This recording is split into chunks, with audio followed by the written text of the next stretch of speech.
So I've been just getting over that. Yeah, it was a rough day. It was a rough weekend, but it was Oh, fun. it was, fuck yeah. A lot Well, of bands, I'm a getting lot of bands, a lot of beer. I'm getting too old for that shit. Anyways, yeah, hi, we are live. Session Excellent. Session 21. Odyssey the Dragonlords. It is the 5th of June. And it's June. But we're gonna play some D&D, and it's gonna be nice. And we're gonna have some fun, and hopefully no one dies. And if they do, well, then they'll be forever memorialized down in the Mithril Mines. But you mentioned death anyway. Yeah, death. Who wants to die? I mean, especially because Kamos is, oh, everyone will die. Yeah. I keep calling for a medic every time I get hurt. No one shows up. Right? It's how rude of them. But yeah, so let's we'll get some introductions out of the way because it's been a couple weeks. This is session 22, really? Oh my god! I thought it was session 21. Cool. I have to change that. Thank you. We'll do some intros. We'll do a recap, and then we'll get into it. All right, Nicodemus. What's a little bit about him? Nicodemus is a dwarf who used to be a dock master in the city of Mitros. He has medium-length red hair, and his face is tanned and wrinkled from the sun. After losing his family, he went into seclusion in the old wood to the north of the city, and there the druids took pity upon him and trained them in their ways, and he gained strength in the old ways of power and the power of wild shape. The druids help him forge a beautiful scale mail armor made of a purple petrified wood. Nico also carries a scimitar and a wooden shield with a squid painted on the front of it. The oracle predicted he must face down and defeat Demetria, which should happen in the near future. That's Nico. Yeah, hopefully. She's been running a rampart for Yeah. a couple weeks now. Corbin the Gnome. Corbinosity is a 3.5 foot tall, kilt wearing, barehanded fighting barbarian fighter.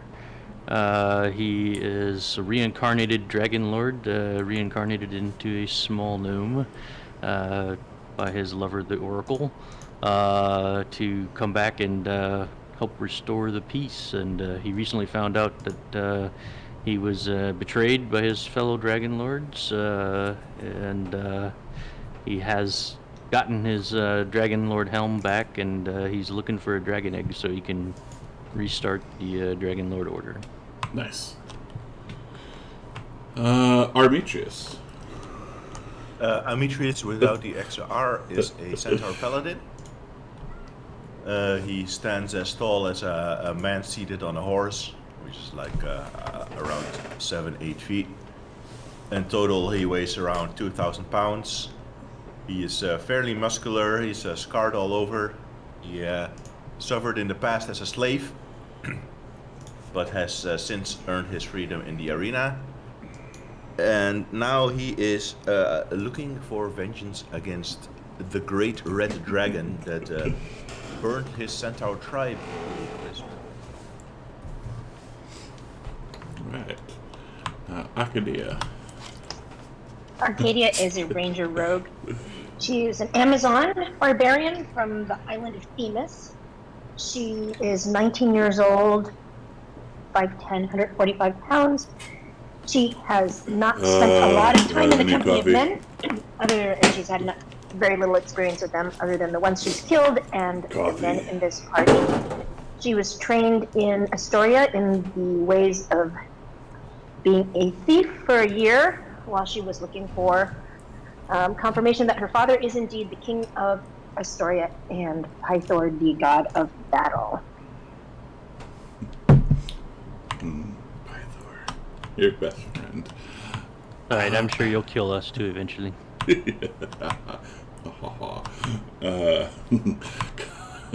Kamos. Quamos is a human, noble-born wizard with a goth aesthetic. When he was young, he got his powers because a wizard called him to his lair when he was searching for a worthy successor. And I was chosen not necessarily because I was worthy, but because he had run out of time. Ooh, I like that. And Steve, Atoshus, Ganatoshus.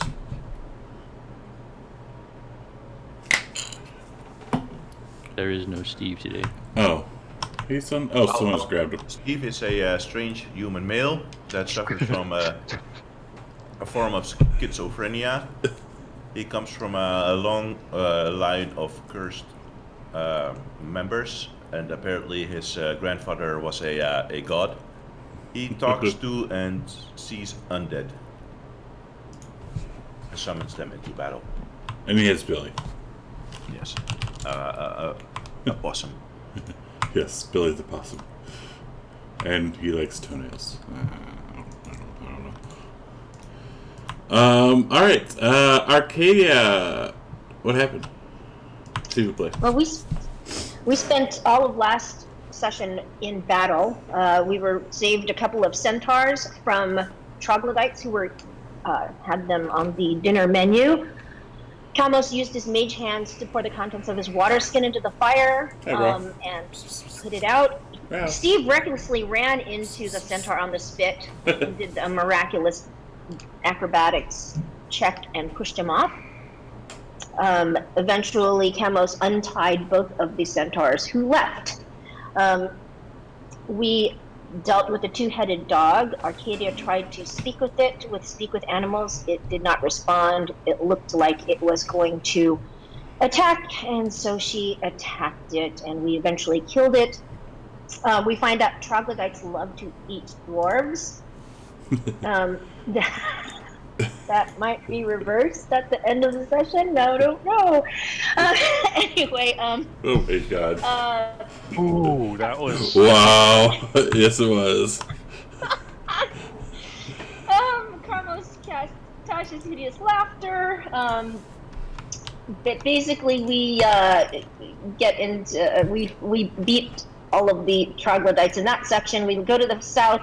We find there is a brood of mothers and babies. We find a king who asks us to answer 3 questions, and we answer them correctly. He says that we can leave, and he will not go past the bridge. Kamos uses the harpy vocal cords to charm most of the party, which was good because Steve was going to be Steve. So we are now at the bridge. We've decided to forge on, even though we are somewhat depleted, but we have a fire elemental with us, and we're going to let it lead the way. I just should say what I was referring to at the end is that Nicodemus, following in the footsteps of the legendary Burzum, and aided by a minor illusion of a troglodyte with a thick, luscious, full dwarven beard, ends up mating with her. So that's kind of where we left off. Take over the team. See, I don't think it would be a campaign if Nico's one of his characters or a Necro's characters doesn't lay with a foul creature. Foul creature. Oh! Because I remember Burzum had some fun with the hag, and now Nico's had some fun with the troglodyte. Yeah, and that picture you always put of her was just classic. Yeah. Did I bring it onto this table? I don't think I did. No, I don't have it on this table. But yeah, so getting into it, y'all had Flamey, the fire elemental. You were going to send him ahead to scout out and take care of some enemies. I just kind of fast forwarded it just a little bit. Like he went ahead. You heard some battles. You heard some doggos and some humanoid fighting, and then all silence. And it's now been silent for about 5 or 10 minutes. Poor Flamey. Yeah. It's a shame. I was hoping we could like follow a little bit closer, so we'd know where to pick up the treasure. I guess if you wanted to. I was under the impression you were just going to let him go ahead and do his thing. I guess I thought we were going to follow to see what was going on, but let him lead the way. Well, I think in the interest of saving time, it's a good idea if we just... I mean, I don't want to spend all session just watching the elemental fight whilst we chill. No, but can we say that we sounds perfect. were around and, cleaned up after it if there was anything of interest? Yeah, that's Okay. the only thing I'm looking for a little bit different here is just to have more idea what happened. Oh, okay. Yeah, sure. Sure. Alright, move on ahead then. What do you mean? Should we move our tokens, or are you going to tell us? No, yeah, go ahead and move your tokens, and I'll just kind of narrate once you get up to We should different places. maybe we should send Sapphire and Nyx ahead because we're all pretty wounded. Oh, okay. Yeah, Corbin's on the verge of death. Should we, since Engorgio is okay with sending the elemental ahead, should we take that time to take a short rest instead and let the elemental do its thing? And then go in ourselves? I'm going to use Sapphire to watch over what, to watch the fire elemental in action. Okay. So I sent my token up ahead just to make your life a little bit easier instead of having to summon a bird. Alright, so we're doing a short rest, or we're not doing a short rest? Everybody else is doing a short rest. Except for- I'm doing flamey vision. Okay.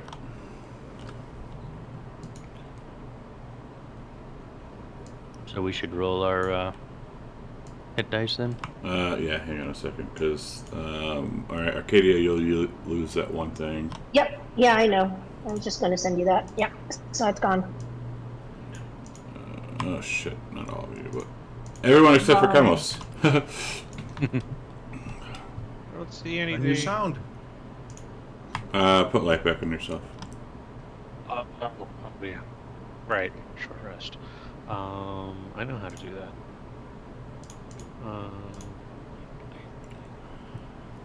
No, that's not the right modifier thing. Effects. Nice. Got a 10.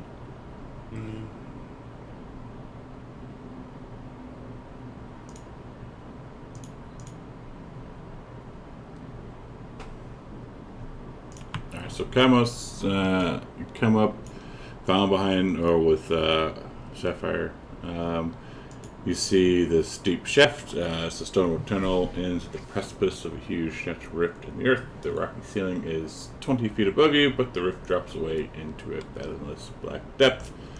Veins of silvery ore can be seen in the sides of the shaft. Ancient mining equipment lines the walls, but the wooden platforms and walkways are rotten and unusable. Chains are attached to the ceiling of the shaft in a pulley system that used to lift ore from the depths. Most of the chains are rusted and many have broken. The area around you has been scored by gouges in the stone, as if some giant claw once reached out of the pit. So, coming up here, Flamey would have fought in a couple more dogs. The dogs' bodies are around here. Moving up into this place. This massive hall is supported by a series of pillars, many of which have been broken. The corpse of a gargantuan three-headed dog is splayed out in the center of the room. Several two-headed hounds were chewing away at the flesh of the rotting corpse. And there were also dwarves that were here. Flamey came in and fought not only the dwarves, but the dogs. Killed them all before succumbing to their wounds. Wait, so were these undead dwarves? Nope. They were not. The Flamey killed the good dwarves. Flamey was following orders. Well, on the bright side is we have more heads to collect. And then this is kind of where all Sapphire would really have seen was a couple extra rooms. There would be a hallway down here, and then also over there are some closed doors. Okay. Yeah, that's like the end of my range, right? Yeah. Makes sense. And did Flamey bite the ice cube over here? Bite the ice. Die? Died, yes. Yeah. Yeah, because there was 4 death dogs and 5 dwarves. Gotcha. All right. By this point, there's my body, just propped up on the inside of the wall. I just kind of like snap back, and it's like I wipe the drool off the corner of my mouth. Hopefully, my robes haven't gotten too, slovenly. And but when I notice that, I use prestidigitation to take care of it. I'm like, okay, guys, it's like Flamey fought valiantly, and the weird thing is he fought some dwarves. I have to see what happened there. We should remember to collect their skulls. Okay. Why are we collecting their skulls? We'll get 10 gold pieces each because there was a quest in the Dragon's Tooth the first time we went there. Okay. And because Steve. Oh yeah, and Steve. Steve isn't involved in that. I mean, Steve would. Don't you think Steve would want a head? He would collect he could collect dead parts off of them. He'd want that. Exactly. True, but he wants gold more. Okay, let's Let's go, go I guess. get some dwarven skulls. Wait, these are fresh. Are they Well, they're fresh? Let's look. I mean, or do they look like they've been there for a while? And should I send, I'm going to send Nyx up ahead. She's always going to be ahead of Arcadia, staying away from the walls. She's developed a fear of walls. Yeah, She these doesn't want to get something climbing on her. dwarven skulls fresh, or are they older? Oh, they're fresh. Like the Still smoldering. Yeah, the bodies are still smoldering. Like it's not a skull. It's still Well, a we body. don't know if they were evil, so there could have been anything in here is evil. What's the pit we're looking As at? you can see here, the scaffolding has rotten so to the point where we cannot, climb down there. And there are chains in the ceiling that were used for pulley system for pulling up these silvery ore you can see down the pit below. And if you look closely, you can see the claw marks of some beast that came from down there. They delve too deep. Fire dwarves always doing that. And then in the very far distance, you hear, boom, boom, boom. Fool of a took. They're coming. Have a talk. Throw yourself in. Oh, Okay. the big claw marks. What side do we go, Kamos? Since Flamey went to the right, we should go to the right, this way, where Steve is. No, not Steve. I know Corbin. this one. Corbin. Yeah. I've been meaning to ask, can we maybe get a general idea of how old Camos is? Just curious. About 23. But he'd be in Okay. his teens since he's at the gothic aesthetic.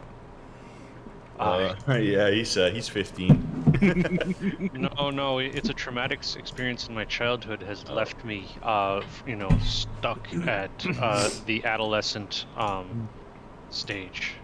What? A Dungeons and Dragons character with a traumatic childhood? Right, I know, you never heard of such a thing before. And you're not a We don't rogue. do that in this party, guy.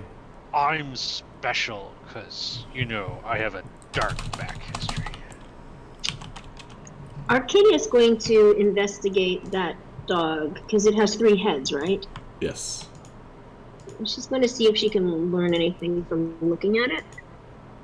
And what would that be? Investigation? Okay. What are you I said- trying? What are you trying to learn? She's just going to.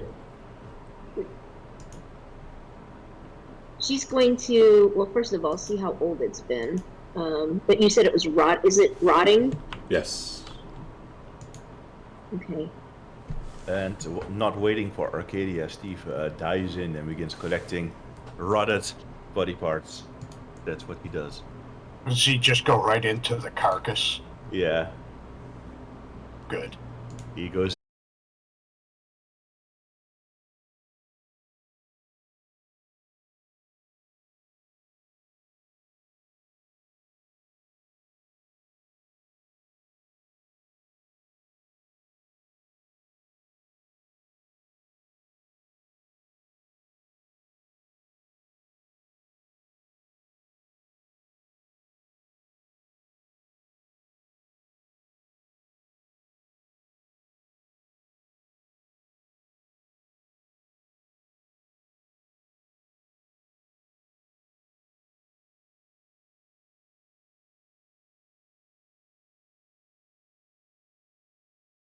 There's one there. Couple in there. Okay. Couple over there. How many skulls can we gather? Dwarven skulls? Yeah, Are we're you, gonna. are you chopping heads off? Oh yeah, absolutely. I mean, 10 gold per skull, right? Well, they asked us for the skulls. I just never said anything else. Huh? I think they were hoping it was their old ancestors, but oh well.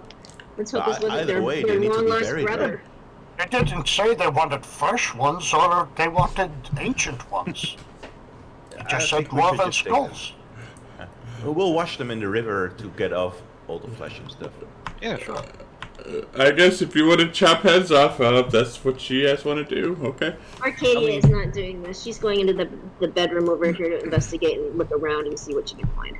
I mean, these dwarves need to get like proper funeral rites and stuff. So their skulls, like even these living ones, need to like be properly buried by their fellow dwarves. Do we bury each other? Okay. Arcadia coming in here, you see some bunk beds and chests, make it obvious that this was that this chamber was living quarters. She's going to investigate the chests for traps and search the beds. Okay. That's investigation or perception. Investigation. Alright, so investigating the chest, it does not appear to be trapped. Checking the beds, you notice that the sheets are kind of, what's that word? If you pull like a sheet down, it kind of cracks, if you will. I'm just gonna let you imagination kind of run wild with that one. Okay, so they look like they've probably been there for a long time, I guess. The cracks, like it's old. The material is falling apart. No, it's just little. The sheets are a little stiff. They use a lot of starch. I was just gonna say they restart. Okay. Well, she's going to remove the sheets and see what she can see, and just gonna poke the chest with her dagger and then open it. All right. Inside the chest are some dwarven clothes, and there are nothing in the bed sheets except for cracky crap. And those clothes could be nice for Nico. Yeah, I tell him. I also look under the beds. Nothing there. I do a thorough search of them. Nope, nothing under the beds. Right. I tell Nicodemus that there are dwarven clothes in there. He wants them. Demetrius is busy cutting off dwarf heads and gathering them. What's in this Are there other- hallway where Corbin is? One thing at a time. Demetrius, cutting off a head. Give me not animal handling because it's not an animal. I don't wanna make some. Come on, everyone can cut off a head. Like even I can do it in real life. It's just you grab a thing, you grab an axe, and just chop. I don't want to make it pretty. Uh-huh. All right. Corbin, over here, you see a statue of a two-headed dog, and then you see a tunnel expanding into a great entrance hall, but it is completely blocked by rubble after 30 feet.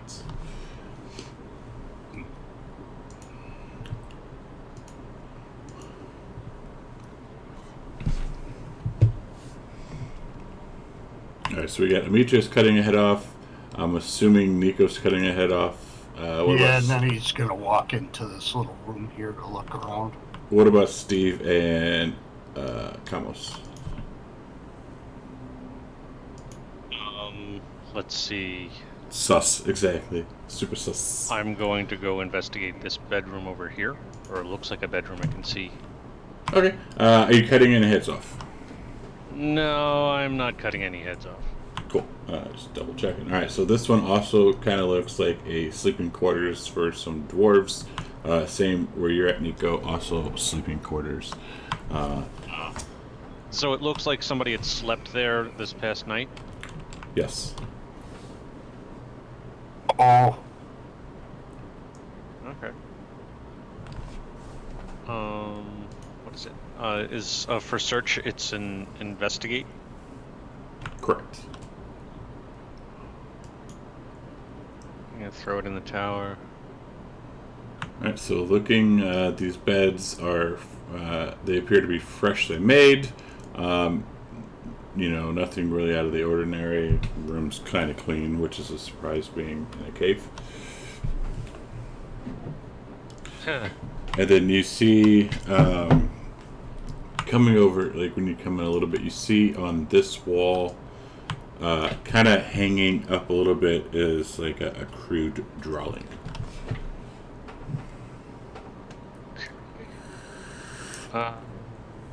And so somebody slept here this evening. Any personal effects like a journal or any other writings? Other than the drawing, no. And what is the drawing of? You said it was crude, but what is it a drawing of? It is a drawing of a looks like a small humanoid with longer hair, and then a larger humanoid with shorter hair and a big beard. And it says "me" pointing to the little person, and then "daddy" pointing to the big person. And they are holding hands. Oh, good. So yeah, that's exactly what we want here, is humanizing the people that have been killed. It always makes me feel better. That's for the Cerberus parts gathering. He is unable to do that as he rolled horrendous. Okay. I will walk up to Nicodemus and I will say, Nicodemus, do you know anything about these dwarves? Do they strike you as evil, or is there some tribe of dwarves that serves Sidon? no, I think they were living here, and they were attacked by this beast. But something attacked it. I don't know. But didn't the fire elemental kill some dwarves here? Would have. Are they all? Wait a minute. Are some of these dwarves scorched? Yes. Yeah, I believe the fire elemental did kill some of them. Yeah, they're Oh, it did. they are all scorched. I will ask Nicodemus if he can inspect the dwarven body for like dwarven tattoos or signs of a certain dwarven kingdom he might recognize, like Let's see if do I a can. history check on them. Let's see if there's any runes tattooed on them that Yes. signify the clans. You can search the bodies and see if they have any identification. Arcadia would ask Kamos when Sapphire saw the battle. Did the dwarves say anything or did they seem Did he get any indication from watching the battle of them getting killed, of their, if they were evil or not? Oh, let me check my memory banks. GM, what happened? Considering you do not speak Dwarvish, when the elemental came in, they appeared to be trying to get rid of the corpse here, this big dog, and then they kind of shied away from the fire elemental. The dogs kind of attacked, and then once the dogs started attacking, all hell broke loose. So, these dogs might have been working with the dwarves? Possibly. Steve, yes, because I said there were 2 doors there. Could it be that the Cerberus and the dogs were actually the protectors of the mine? And we are the bad guys now? I Well, wasn't they're sure all if- dead, so we don't know. Okay. Yeah, we're Schrodinger's bad guys. That's just speculation. Don't. Are you going Don't to dwell help me on with it. these? Are you going to help me with these heads? And I hold up a bundle of dwarf heads for Nicodemus. Give me those. I will give him the dwarf heads. You tell how many we gathered. Good show. If you're cutting all the dwarf heads off, there are 6 of them. Are there children? No. Oh, you. That would be so dark. We probably wouldn't get full price for those anyway. Okay, so Oh, 6 dwarf heads. Can you add those to your inventory, Nicodemus? And yes, Corbin, you do see 2 doors there at the end. I had mentioned that earlier. I will listen at those doors. I'll ask Kamos, can you send Sapphire to the other side of the hole? sure. Have a look what's there. Other side of the hole. The hole behind us. Oh, okay. Come on. There's the other side of the hole. Oh, there's another cave around here. Oh, it's kind of a dead end. Oh, yep, just more. Did I see anything in that little dead end over there? No. Okay. I mean, Okay. for a quick flyby, it looks pretty boring over there. Okay. Arcadia's going to ask Kamos to clarify. So it looked like the dwarves were trying to get rid of the big 3-headed Cerberus. And when the dogs came in, did they attack the dwarves? Did it look like they were attacking the dwarves? It's like all hell broke loose. It was like I couldn't tell if because I don't speak Dwarven. I can't tell if the dogs were or were not working with the dwarves. The dogs attacked first, and then all hell broke loose. The dogs attacked the fire elemental. They did not attack the dwarves. Right, they didn't attack the dwarves, but it's like I don't know why the dwarves, joined in the fight. Did I get Were they that right? yelling something about Barlog? Balrog! Do I know the dwarven phrase, you shall not pass? No. Okay. Did I hear anything at this door? You did not. Then I'm gonna open it. Alright, so there's a little button on the side of the doors. But the door doesn't push open. No. That looks like they kind of slide to the side. All right, then I will push the button. Alright, pushing the button, you hear a ding, and the doors slide open, revealing an elevator. They have elevators? Ancient Greece? They did, but they were hand pulled. But these are dwarves. They have like mechanisms, I think. Oh, those are gnomes.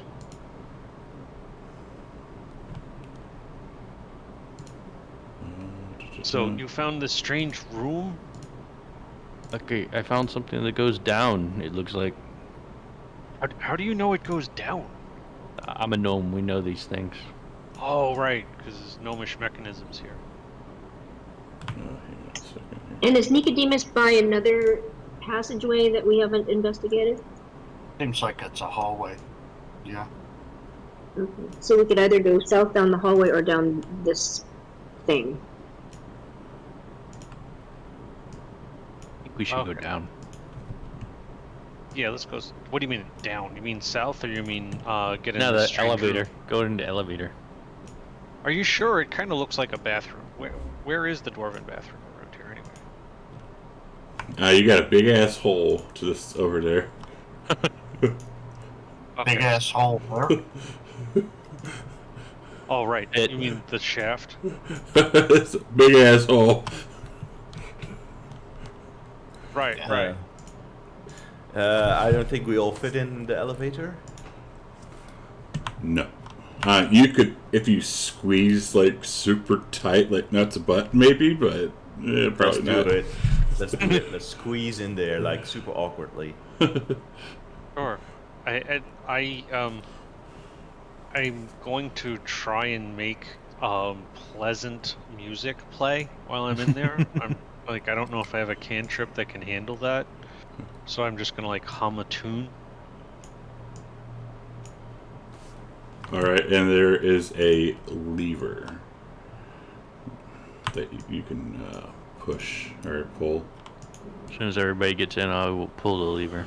Yeah, let's see. This room seems to be some sort of dwarven elevator. There's a 10-foot metal cube crafted from bronze with leering dragon heads. With leering dragon heads engraved into the walls, the dragons are depicted with snarling mouths. They're smiling. I call Nix into the elevator and she perches on my shoulder. Okay.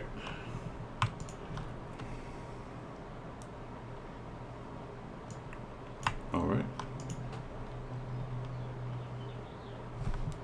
Give me a second here. Sorry, 1 second. I need to do one thing. Did Nicodemus find any evidence of who the dwarves were? Did he search all the scorched bodies? I don't know. Did you, Nico? Well, you said we said that Nico was what is it? Looking for on the bodies for tattoos and things. And Yeah, I never made a check. Hold on, let me make an investigation check on that. Come on, what's going on here?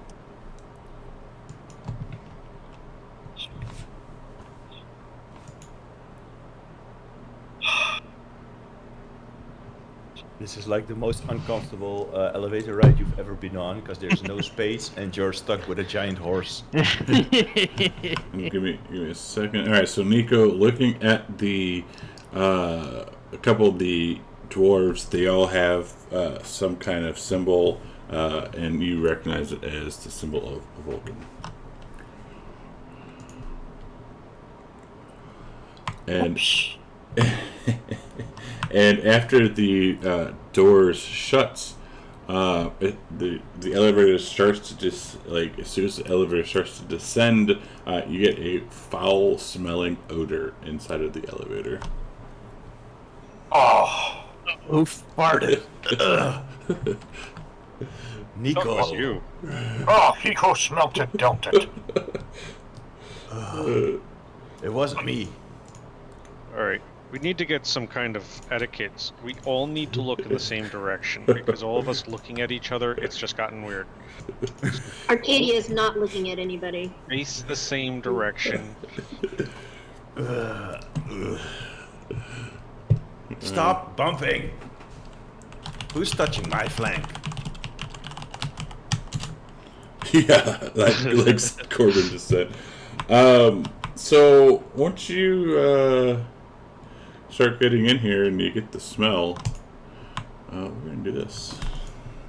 Shit. Oh no. God damn it. Smells like horse butt. I only need one. All right. So, So as you guys are starting to descend, you see these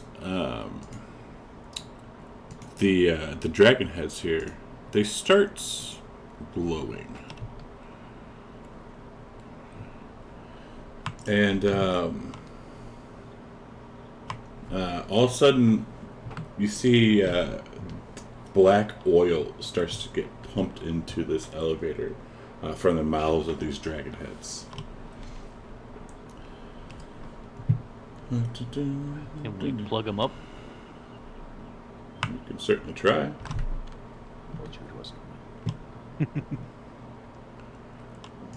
Do you have something to plug a dragon head? I have these. I I got have a these bedroll. dwarf skulls. I got a bedroll. I'll try shoving a bedroll in their mouth. You are way too short to reach him. I will lean over to try to take it from Corbin and shove it in. Give me a sleight of hand. If he gives it to me, that I will is. give it to you.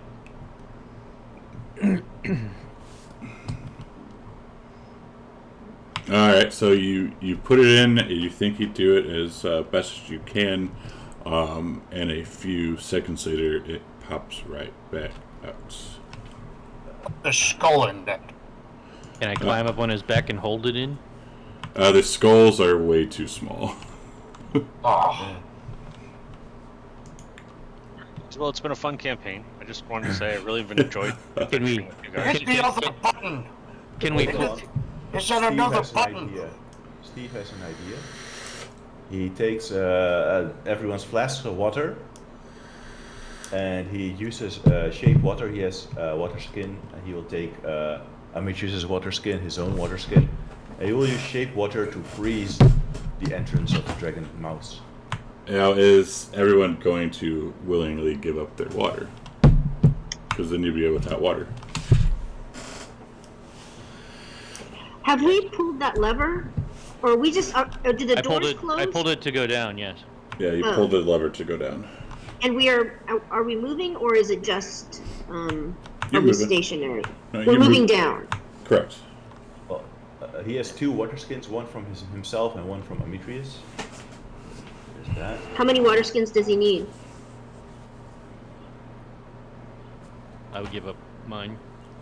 I already threw mine into a fire a little while ago. Yep, I'll give mine. Oh, that's four water skins. Nikos. Alright, so everyone's pretty much giving up their water? Yep. Nice. I like that. So he freezes with the shape water. He just freezes the dragon Uh, heads. I mean, did we need all 5 of them? I'm guessing we did. I don't know. You tell me. Well, how much water does it take to cover it? Yeah, we're just gonna use the minimum amount we can. So move it as far as. Hang on. Fucking Steve. You cause the water to form in a simple shape in any direction. You freeze the water. So it's just a 5-foot cube. The water unfreeze. Okay, so yeah, you freeze up. You use 2 full water skins to freeze up. So that stops the oil from coming out. The one time Steve isn't here, shape water is useful. And you got prestidigitation to clean this mess up? Does it? Can I clean up this area? No, because it's all right. So you guys are probably ankle deep in oil. That's why. Yeah. And at this round, you can hear the roar of flames coming from below. Oh no, this isn't an elevator. And This is a garbage chute. and you see the oil. It's I guess it wouldn't be coming out because you got the heads frozen right now. But all you see is black from oil. I can make Sapphire reappear in the chamber we just came from, right? I guess. Okay. And can I see out of her eyes how far down have we traveled at this point? Oh, coming from the chamber, like this room? Yeah. And then looking down, I guess. Is that what you're trying to do? I'm confused what you're trying to do. That's exactly what I'm trying to do. I'm trying to Oh. look into that room. Pull the Alright. lever. Pull the But lever, hit Kronk. the lever the other way. I'll hit the lever the other way. So, can I see into that room? Yes. Looking down, I don't know if she can judge how far down you. No. If it's in range, that's really what I was looking for. Here. Yeah. Yes, you're still within 100 feet. Okay. I tell Sapphire to push the button or the lever. Okay. And she pushes the button. Does that seem to change our fate at all? The lever does pop back up into the up position, and you start heading back up. Oh, thank God. I mean, thank the stallion. Wow. Corbin will look over at Demetrius. Yeah, I'm not fooling. Alright, so a couple, about 12 seconds later, you get back to the top and hear ding! And the elevator doors open back up. I want to charge out. And Steve says, "That was fun, guys. Can we go again?" As Oh, y'all, I'm gonna- as y'all are now covered in oil, Nico's like halfway covered in oil. Oh, I'll ask Kamos to clean me up. I puke on the floor. Cause like, oh god. All right.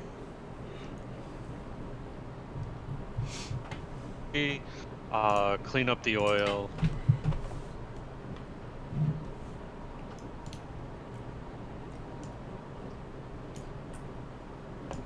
Amos is just our cleaning service. That's why we bring him along.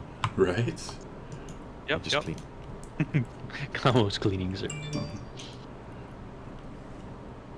Tunics cleaned while you wait. So this means we have 3 water skins among 3 of us. We used 2, and Kamos used his to put out the fire. Correct. And it is hot in here. It's like Maybe- central heating. maybe these dwarfs have water skins. Oh no, they were all burnt up. Damn it. Well, we only used 2 water skins, so you still have one, and Arcadia still has one. Okay. Yeah. Is there any water supplies in these living areas? They're not. We should probably go just right outside and just like, because the waterfall was there, could you just like put your water skin out and fill it with water? Because that we might need this in this. Yes, do it. Sounds smart. I don't know. I think we should keep going. Yeah. Well, we already took one of your suggestions. I think Look it's how time well to it try worked out. something. Yes, and that's exactly my point. So I think Can we're I gonna s- go get some more water. Yeah, can I say that we can just do that? I mean, it's not that far away. Just go out there, put the water skin out, fill it up with the waterfall that's falling by the ledge. Is that Alright. something easy? And who needs the water? Kamos, Corbin, and Demetrius? And Steve. And Steve.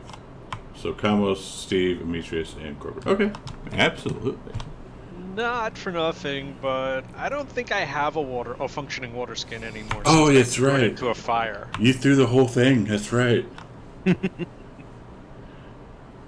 So Corbin, Steve, and Demetrius got waterfall water. All right. And you are very parched Arcadia right now. is going to. Arcadia's just going to take a look at those dwarven bodies. She didn't see anything on them either. Any kind of identifying things that they're wearing. No. Okay. Especially because Right, they're so now all sans head.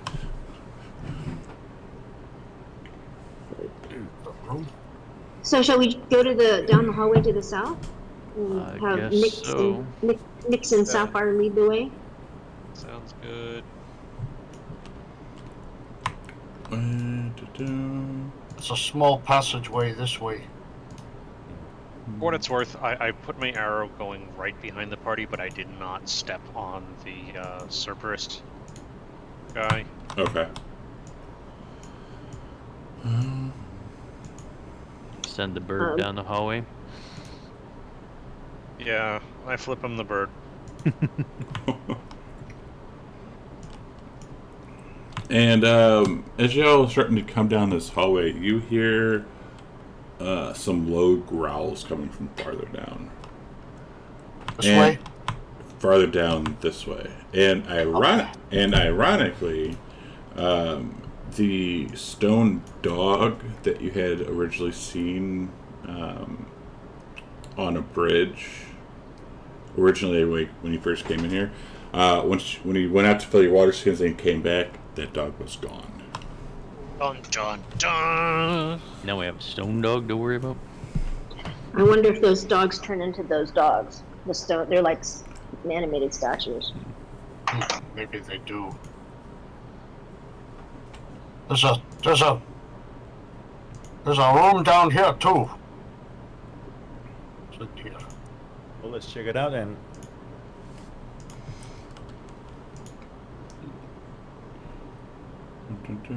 A bunch of trash. Yes, this looks like it was once a storage room. It's filled with sacks and broken crates. I think there's a body in there. Is that another dwarf? Is that It is. another door? Yeah. It is not. No? Well, you're keeping your skull. What is it a body of? You see some pointy ears. He's an elf. Elves and dwarves together? Seems unusual. Oh, Want me to search the room, please? Alright, give us investigation. Alright, so looking through the crates and the sacks, everything in here is either rotted or is like dog food. Dog food? Yes. You mean Alpo, or you mean... What do you mean? Like kibbles and bits. Oh, okay. Sausages? I think these dogs in the Cerberus, and we're working with the dwarves to guard these mines. Yeah. Yeah. Well, well, what can we do? nothing. Alright, we should go out and go to the south. If we go that way, is our troglodyte pact still valid? I mean, like, we can go that way, but they said they wouldn't go past the bridge. That is correct, wouldn't it? We're going onto the bridge above where we came.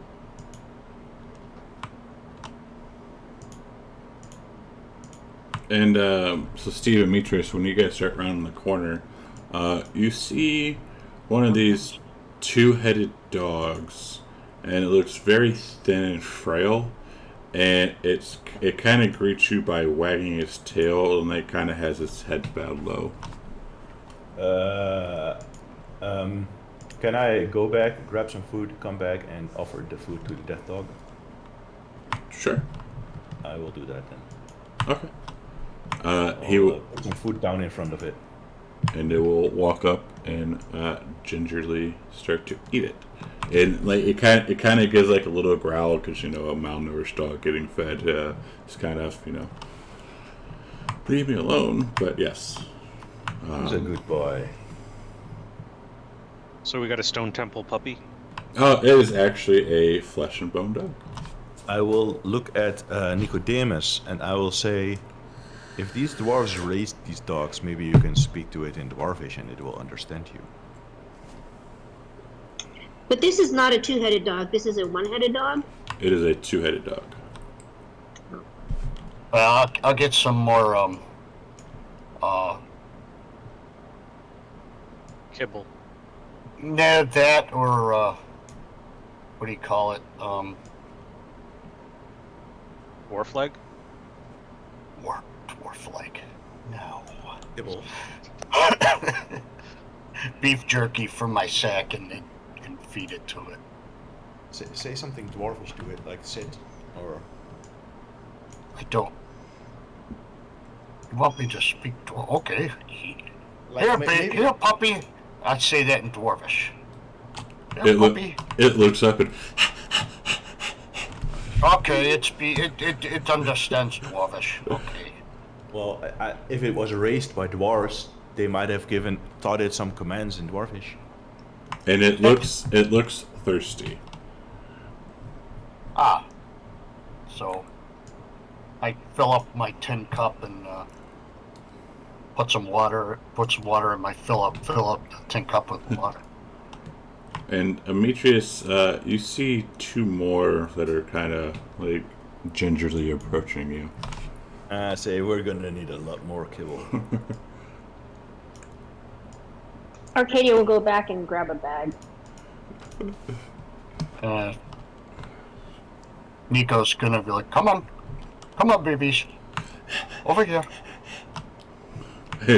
Just imagine two dogs with two heads who are very thirsty, just destroying this water and the food. Yeah. We're gonna need a lot of food. These are hungry doggies. And they definitely nuzzle up to Nico. Okay. Well, I'm gonna bring these doggies into the little room, and they could eat the kibble from it now. So I take them and I take them into the room. Okay. And they follow you, and then Go into the room. they start demolishing the food in here. Right, good. I'll leave them in there for the time being, so they could fill up, and then I'll put a bowl with some water. I don't have much water left, but Let me just refill it up. yeah, we could do that. Yes, drink the waterfall water. Drink the waterfall water. Dogs can drink that. I'll come back here. Let's go up across this bridge. Oops.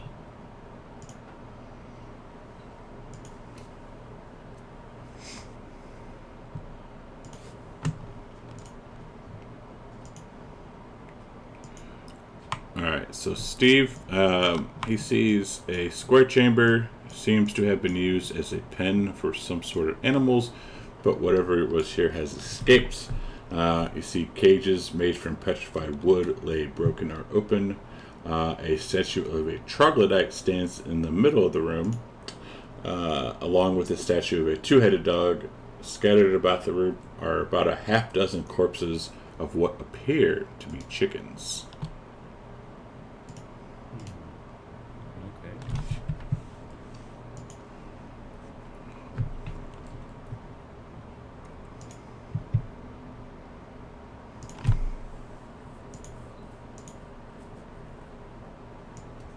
So that's the statue of the troglodyte is to our south, you said?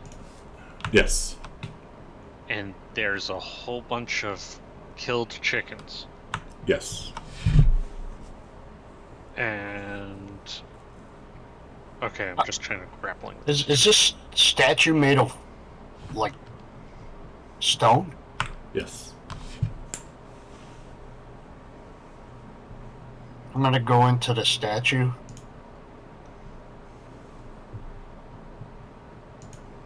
See what I got here. Tori.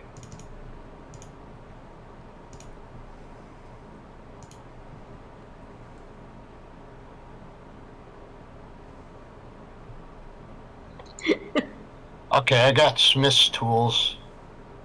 So I'm gonna get my hammer out of the Smith's tools and smash that troglodyte statue. Okay. I say, guys, I've been thinking. Vulcan wants to make this mine operational again, right? And we've been told to go in here and make it safe. So, is it really safe if all those troglodytes are still back there? They said they wouldn't go past the bridge. Yeah. And they already proven that they could live with dwarves. That they didn't mess with the ones up here. Well, I trust a troglodyte as far as I can throw it, which admittedly is pretty far, but not far enough.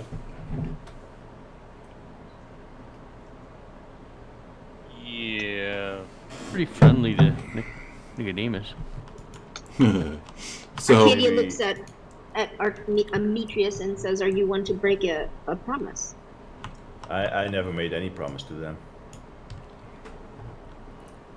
So Didn't we? really quick, Demetrius, as you come around here, this room looks like the scene of a recent battle. There are several half-eaten troglodyte corpses in one corner. There are two statues of two-headed dogs standing at the center of the room. There are also several rotting wooden racks that might have once been used for weapons and armor. And you also see a couple of creatures that look like this. Oh shit. Those are some angry chickens. And we'll do this. Oh god. Fuckers. Them are ugly. Ugly ass chickens. Yeah, they are. Caca, caca. What the hell were these dwarves up to here? With these beings, these dogs, chickens. Cockfighting, maybe? Dwarven cockfight. Yeah, it gives you a different idea, doesn't it?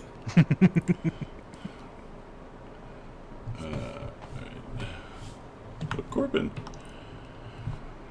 Oh, it's me. So I'll the take chickens chickens. look like they're angry with us, do they? Caca, caca. Caca, caca, caca. Go give them a hug. Give them some kibble. Mm. Give them a dog.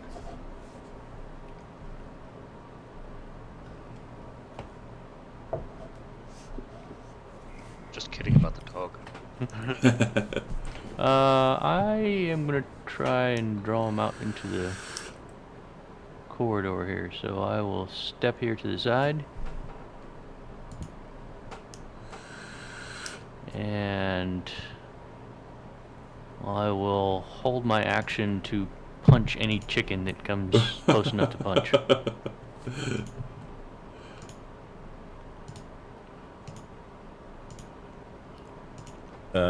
Steve is going to move here. And he is going to he's going to cast, no, he's not. He's going to, does he have a cantrip? Yeah. He doesn't have any, jeez. He's going to ready a Mind Sliver. If the cockatrice charges and attacks one of the party members, he will cast a Mind Sliver on it. Okay.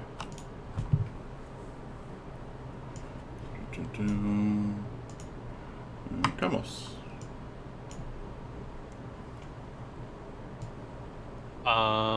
So, wait a minute.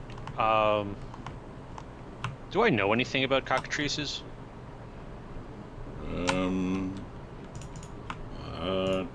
They're animals. You can roll a history maybe on them. Quick question: are they in the hallway so Arcadia could even see them, or she doesn't know what's going on? I think you can see the one in that room, but the others in the other room you can't see. Yeah, I've got eyeballs on one of them. Yeah. Are they in the room to the south? No, they're right in front of Demetrius. Oh, there's one in the room to the south of us. Oh, okay. Oh, I see it. Okay, got it. Alright, so cockatrice. They are mean. They can, if they get a hold of you, they can actually petrify you. Oh shit. Guys, maybe you shouldn't hug them. Is that all that Corbin Cameron likes says? hugging things. Yes. Yeah, that all they can, Camo they can says? turn you to stone. Yes, if they grapple you, it's not a sight thing, but damn. And there's one to the south of us. Oh wait, before I move, I take back my movement. Wait a minute, it hasn't attacked us yet, right? They have not. Okay, I move. If it attacks us, I flame bolt it. The one to the south. Okay. And that's my turn.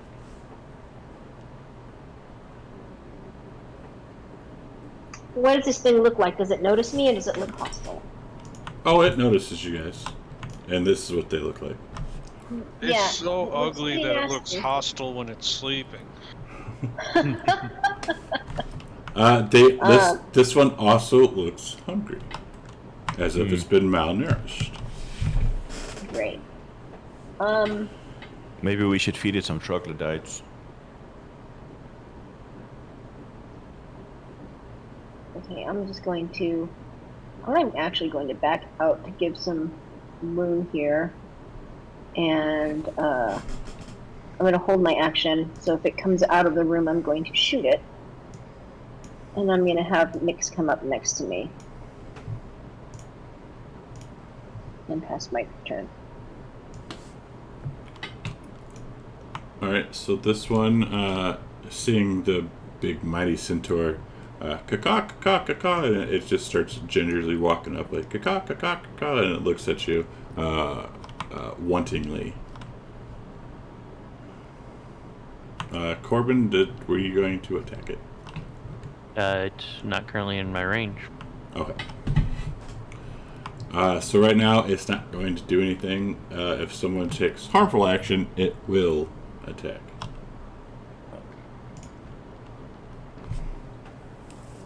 Since it's not attacking me and it seems to be tame, I'm going to take a day's worth of rations from my bag in the form of salted dried jerky and give it to the cockatrice.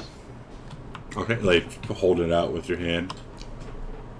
Yeah, but like I'm holding the very end of it, and you're holding like it's not entirely in my hand. I'm just like holding it by the fingers, like feeding something to a dangerous animal. All right, have you ever seen like when someone feeds like a duck, like how they just stick their snout in there and just like start going away, like going to town? This is kind of what this cockatrice starts to do. I think we can avoid a battle by feeding these things. And with the death dogs, they're all starving here. There's no one to take care of them. That's true. But won't we have to get rid of these things if we want the mine to be safe? Well, why don't we all bring them to the troglodytes? Dogs will eat them, won't they? Oh wait, no, they were all living I together. guess we could try and lure them down into the troglodyte area. Well, perhaps we could keep these cockatrices to eat their eggs. What a great idea, Nico. I mean, to To eat the what? eat the eggs. What eggs? They lay eggs like a chicken. The bigger. troglodyte eggs.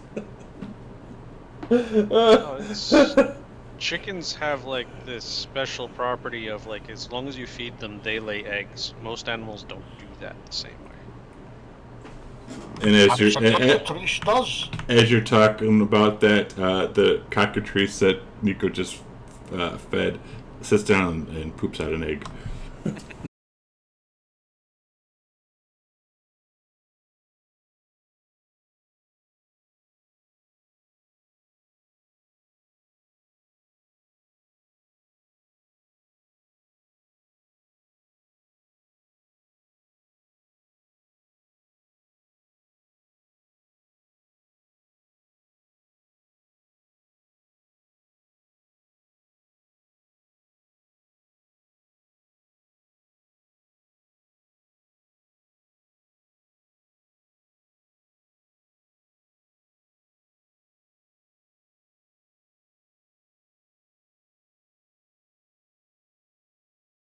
Shoot or something.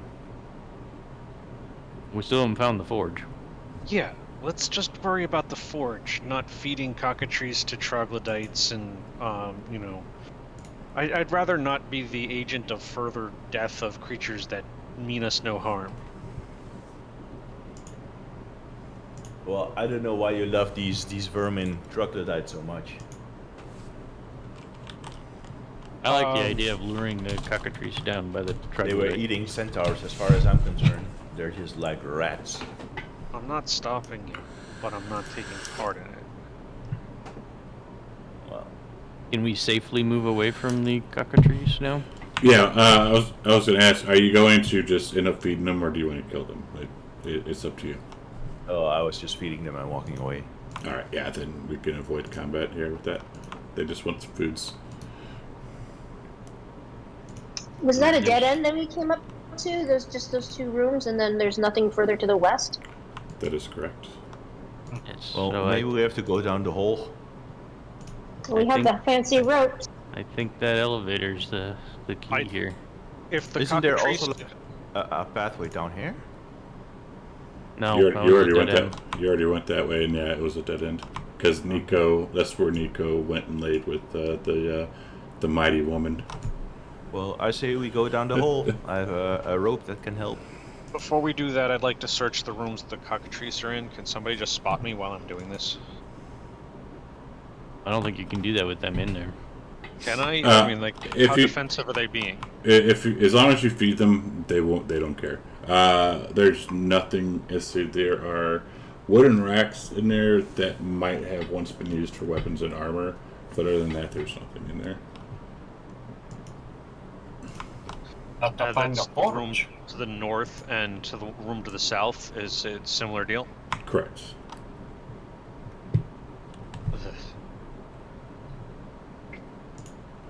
I guess down the pit's the only way to go. But when we're talking about ropes and things, didn't you say there were chains for pulleys attached to the ceiling? All right. So we want to go that way. Let's see here.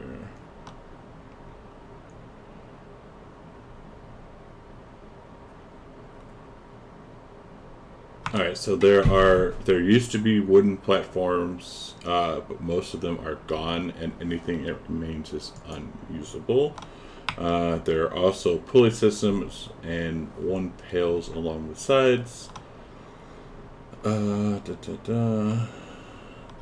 is pretty much all you see. So, like, if you try to just to kind of help out a little bit, trying to put any kind of weight really on these wooden beams would kind of crack them, as if this wood is kind of rotten.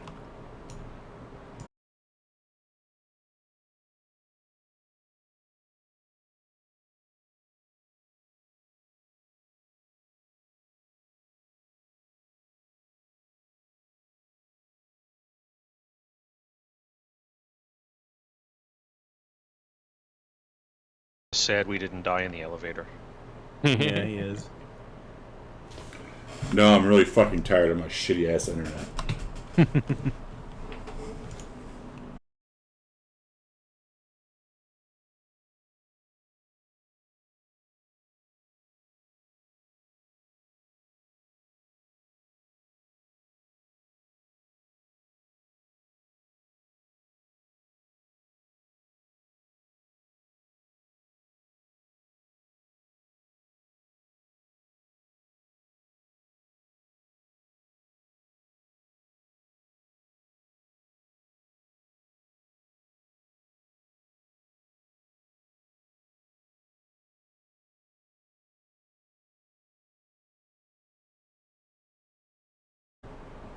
So anyway, we were trying to secure ropes. What about the chains that are, from the ceiling? For I know the planks were all rotten, but what about the metal chains attached to the ceiling? They are currently kind of out in the middle. If you could somehow get up there, you might be able to work them. Let's see. I do have both a hand that is magic and a bird that can grab things and drag them towards me. Okay. Between the two of those, can I? Oh my god. We just fucking do it again! God damn it! Fucking shitty ass internet! Jesus fucking Christ!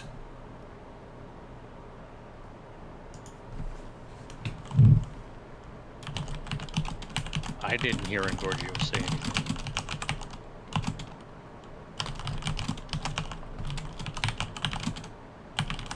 I'm getting the blue circle again. Jesus fucking Christ. I'm so fucking tired of this shit. You guys still there, or am I down now? Yeah, I'm just Oh, yeah. waiting. I'm not saying anything. Just for it to load. kind of. All right, can you guys hear me now?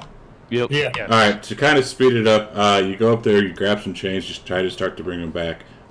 They break. Most of the chains here are rusted. Fair enough. Okay. Yeah, sorry, I'm a little irritated with my internet, so if I kind of sound it, it's not you guys, it's my stupid ISP. We're That's willing easy. to work with you. We appreciate all the hard work you put into this, and we understand, shit happens. Yeah, it's. I hate saying those sometimes. I sent you the South Park meme. Yes, yes. I don't watch South Park, so. You'll like that one. Oh yeah, this is true. Free market forces at work. Oh, actually, there is we got fiber internet out here, but they don't offer it in my area because, of course, not. You're not getting enough fiber. But my brother, who lives in the middle of nowhere, can get it.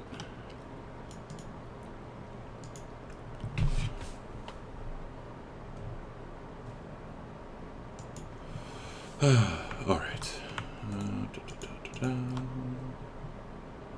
Hey, it's back. There's only 2 of us on. Hey, Corbin, it's weird how everybody looks stiff and like their soul has left their body. These things happen. Can't move though because Nicodemus is sitting on my head. I'm taking a squat. Oh, my token's not there. That's weird. Oh, there it is. So there's a collapsed hallway and the elevator of death.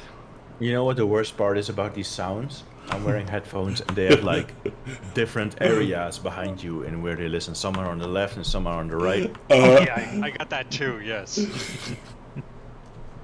You're being surrounded by goats. Yeah. Don't hear anything. Oh yeah, it was about an hour into the game. I'm like, sure I have Sirenscape on, but not a single noise had came out. So I had to like unlink, then click the link again, and then type in my pin to get all back in. See if you know this sound, if you can hear this.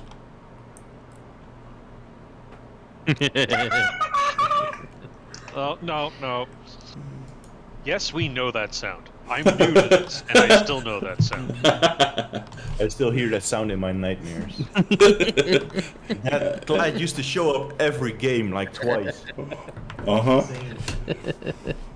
he's a You're little partly responsible for that. now he's a little bit more expensive. So when he does show up, it's extra special. Now that he's 15k, I think he should have a special effect. Like if you get hit by his shit, you get like -1 on your rolls. I don't You know. get Bane.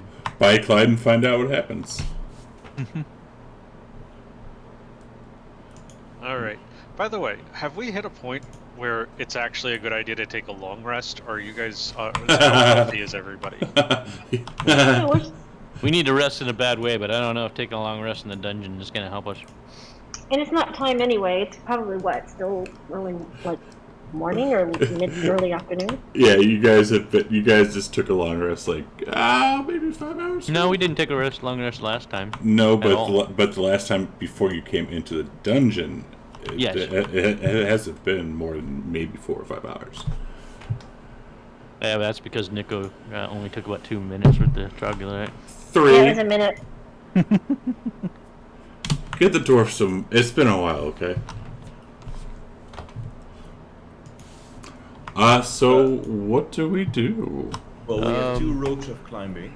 Corbin has one and Amitrius has one. Corbin doesn't have one, does he? Yeah, I got Did one. you get one? Oh, you got one? Yep. Wow. So, And that's not even the one that's on order. No. I got one from the magic shop. So I'm going to attach one end of the rope of climbing to something that is sturdy.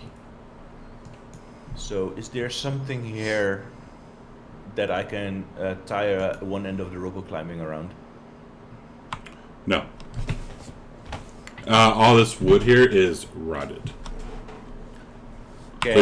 So you could certainly tie it, but as soon as you start letting yourself down, it's going to break.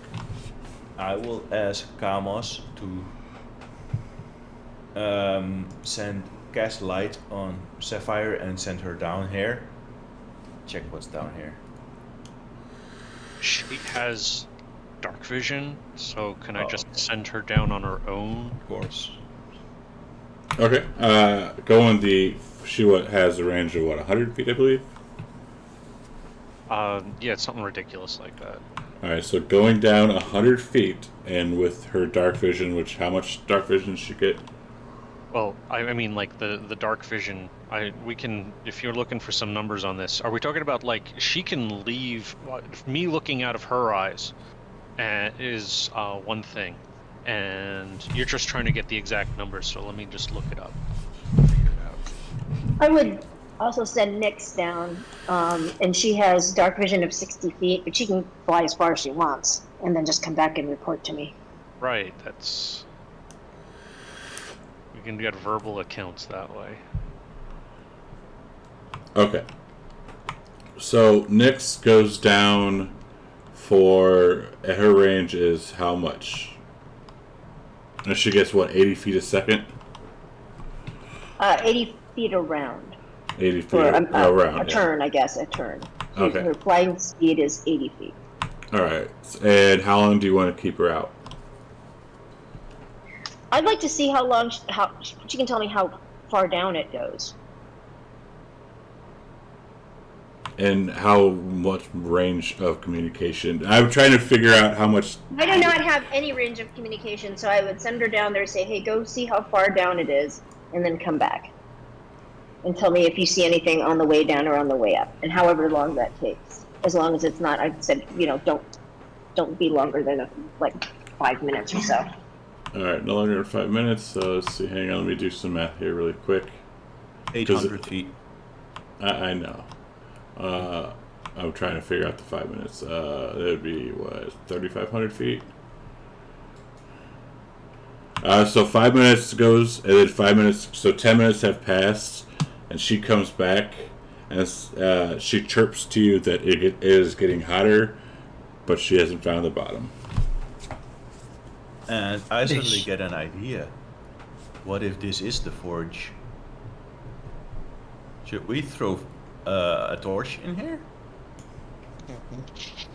I could throw a torch. I'll throw a torch down there. Oh wait, I want to be someplace where when the boom happens, I'm not I'm not against throwing the torch. I just, when there's a huge fireball that shoots out of that pit, I don't want to be near it. Okay, well, I'm going to stand around the corner and I'm going to give Arcadia a thumbs up. Okay, so I'm going to light a torch. And then I'm going to toss it in there.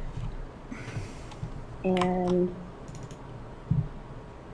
back around the hallway and see if anything happens. Okay, so you light the torch, you toss it down the shaft, and how long are you gonna wait? Well, we should wait for a while with the speed of gravity though, but Nyx said she never found the bottom. And I tell that to the party. Even say wait 1, 2, 5, 10 minutes, nothing happens. Nothing happens. Huh. Bottomless.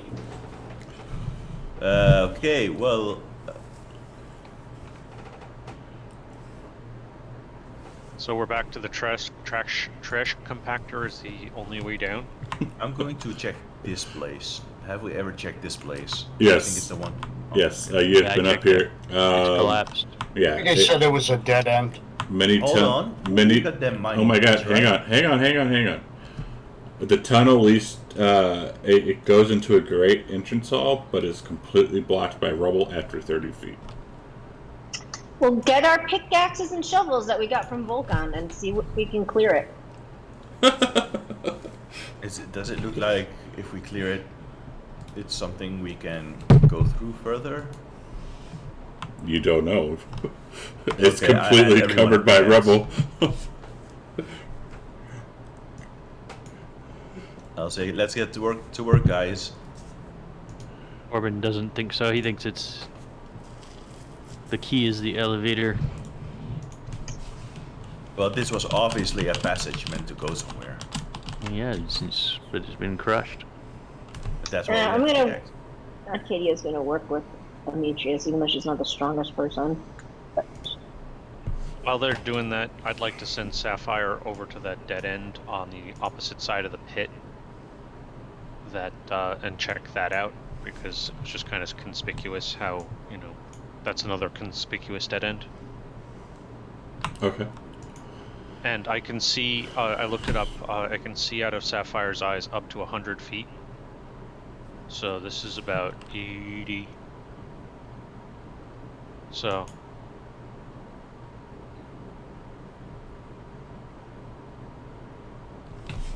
Whose investigation do I use at this point?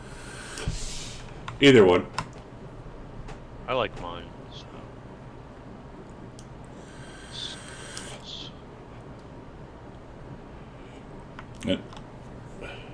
And as all right, so Kamos and looking around this little hole or this little, I guess, dead end, you do not see anything out of the ordinary.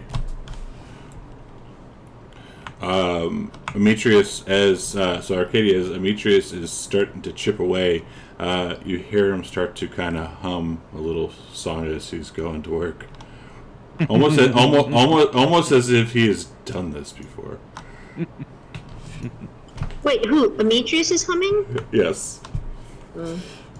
Okay, I was wondering if I was about to hear about dwarves singing in the mines. Well, if the dwarf hasn't even gone over there to start cleaning or to start chipping away, so.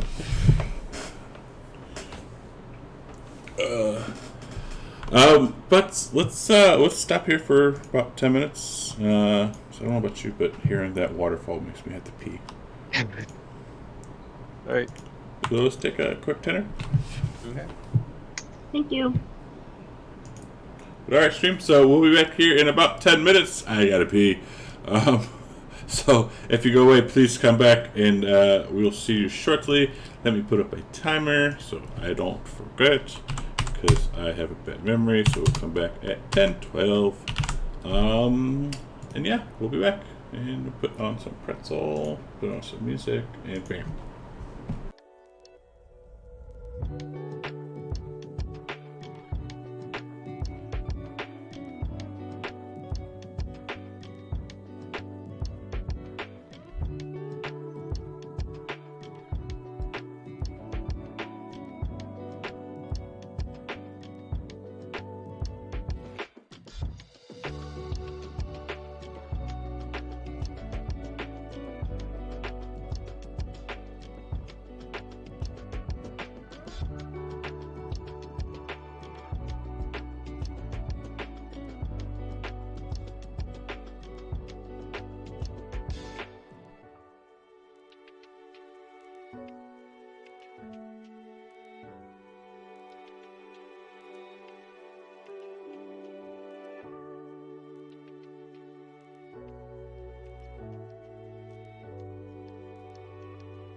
morning life. I just had a cup of coffee just before we started, and it's like kicking in. Oh, hell, I'll drink coffee all day, every day. Yeah, the more you drink, the less effective it becomes. Eh. I get the jitters when I drink too much of it. I love my coffee. I mean, you can still love it, but like a caffeine, your body becomes adjusted to the caffeine. So No way. okay, okay. Let's just focus on the game. I had no idea that you could immune yourself, or not immune, but Tolerance. tolerance. Yeah, I had no idea. Thank you, Dutch. Second favorite Dutch. Anyways, we are back playing this session. Currently, y'all are digging, and looks like Corbin decided to go into the elevator again. I wanted to inspect the dragon heads better. Okay. Keep in mind that you can look at them, but you can't reach them.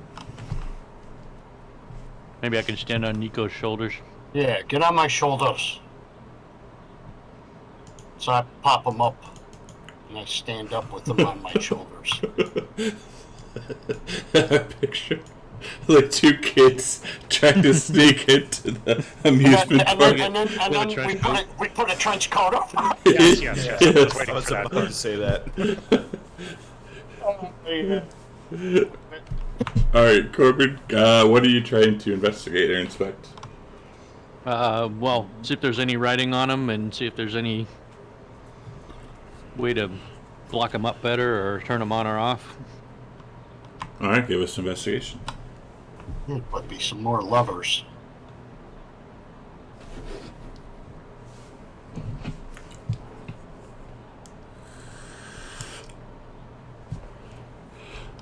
You know that these are dragon heads. Nice. So there's no writings or anything? Not that you can discern.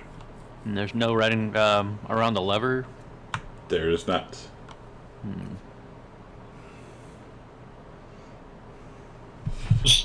Was the oil coming out of both of the heads? Yes. And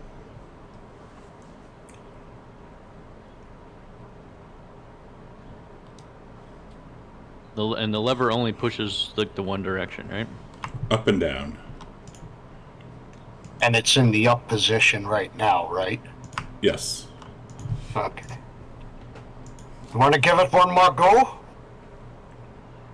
Yeah, when we were going down and we had blocked the oil, we just heard flames, right? We didn't. Correct. So the forge, that could be the forge down there we were hearing. As long as we block the oil before we go down. I thought it wasn't lit.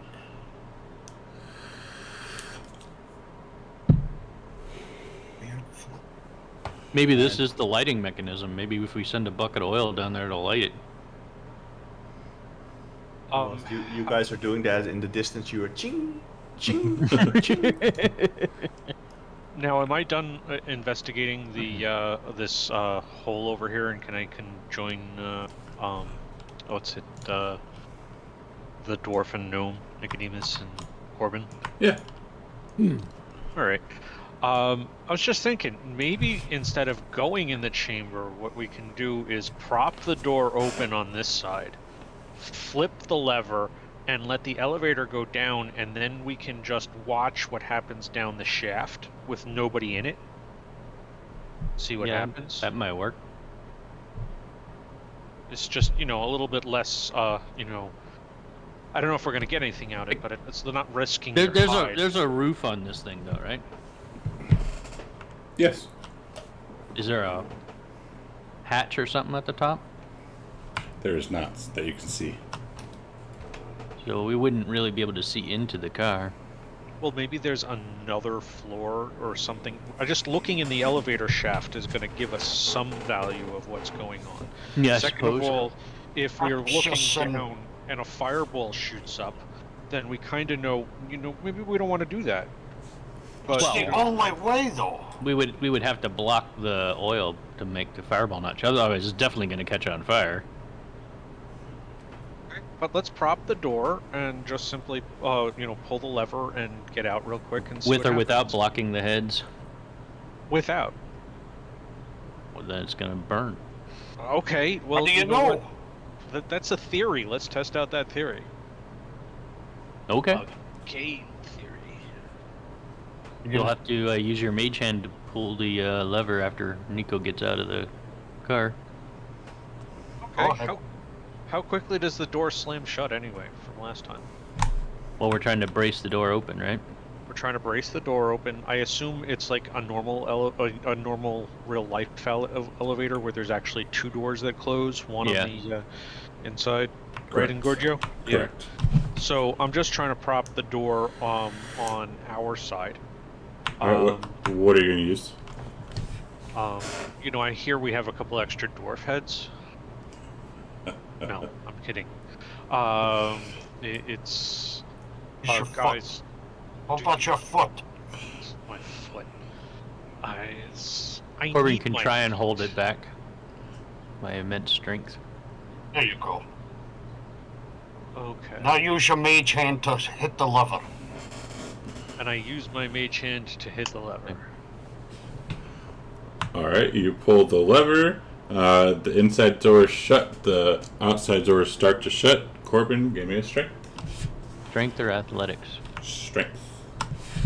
What good is athletics?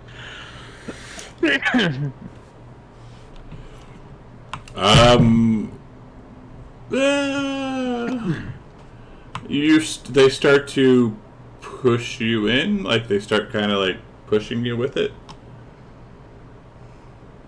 I'll keep trying to hold on to it. I'll ask maybe Nico to help me.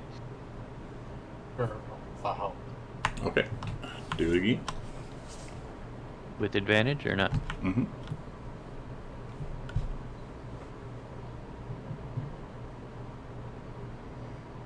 Yeah, this time able to easily hold him up. Okay. And what do I'm observing for science. What's happening? All right, so you stick your head down. About, let's see here, about 18 seconds after you pull the lever, you can hear the roar of flames coming up from below. And then about 20 seconds in, the elevator stops. Okay. And there are no other. This is just a straight up down shaft. Is there any other horizontal floors, as it were, that we can see from here? No. There's nothing And- above. It just hit- goes down. Then I hit the button. Nico hits the button again to see if it comes back up. It does. All right. Is it So all we burnt inside? wait for it to come back. Looks like we're going down. What? It hit the bottom. It hit the bottom. When it opens up, what does it look like in there? Did it there was a whole? We expect this thing to be filled with oil. When the door opens back up, it looks like it has been cleaned. Burned clean. Well, burn would make it extremely hot. Is it Yes. extremely hot in there? It is actually cool. I'm gonna go down. We gotta get Steve to freeze the thing again. Steve! Hey, Steve! Steve goes back. He's like, "What? How can I help you? I was mining." We need to freeze these heads again. I guess. Do we have 2 flasks of water? Yeah, we refilled all our water, so He will freeze the heads, and he will say, "Just give a shout if you manage to make it down alive." Okay. Oh no, shout either way. Oh, you'll hear me screaming. Why don't you send your owl down? That way we can I'll look out go of your owl. down. Send the owl with me. You're now seeing how confident I am in your idea. You can Okay, resummon fine. the owl. You can't resummon the Why Nicodemus. don't you go in the room with the rest of the chickens? Ooh, good one. All right, so I put my owl into the. Yes, be here all week. We'll put the owl. I'll put Sapphire in the chamber and I'll say, "Bye, Sapphire." And Are you gonna ride down with it? and No. she looks at you with sad eyes. Dude. Oh, I don't know I if I hit can do this. I hit the You can do switch. it. And she gives out a slight squeak as the doors close and they start to descend. Wait, is Nico going with Sapphire? Yes. Why? Why not? Because of the giant flame? No, he's just gonna get cleaned. Oh, okay. It was very cool down there. He's just getting a nice oil bath. Where it's By the really way, hot. Hummers. Corbin's ready to push the button if Nico starts screaming in pain. When. I don't think that's gonna help it at that point. Are we making any headway, Demetrius and Arcadia? I was just about to ask you guys for athletic checks. Oh, where's the athletics come into play? That's because I'm not over there. Otherwise, it'd be strength. All right, so Demetrius, you are doing pretty well. Arcadia, you start to hit a couple, and I guess you kind of dug under too much, and some of the top rubble kind of starts to fall. Give me a deck save.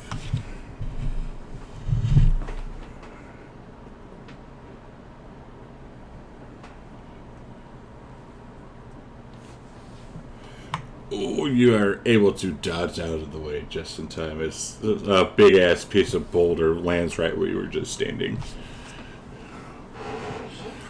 And stopping, if you guys stop to kind of take a breather, looking, you do not see. I mean, you're getting deeper into it, but it doesn't look like you see like daylight on the other side. If that makes sense.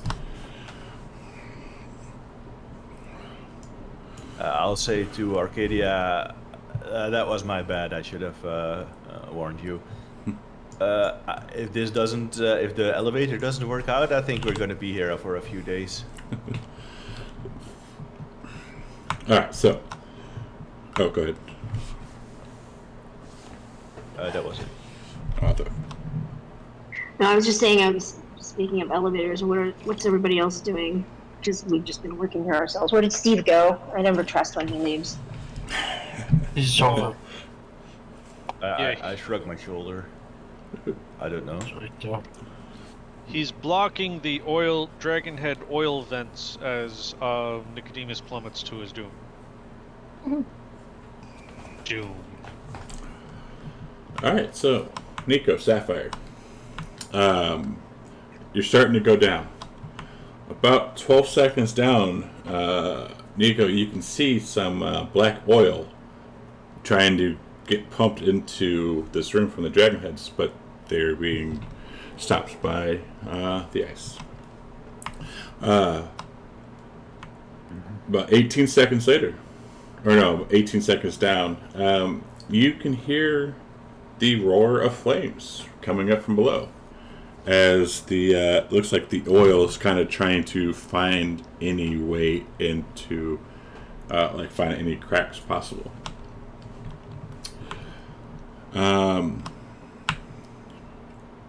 So that would be, oh, can I do math? 24 seconds in, Nico, that those dragon heads become red hot fire. Red hot. Uh-oh. Oh. as oops, we need to do this. Oops. Dun, dun, dun.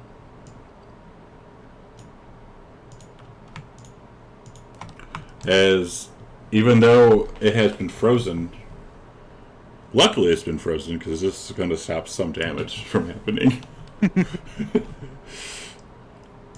The eventually the fire burns through the whatchamacallit, the ice, and the liquid and the oil pours out, and yeah.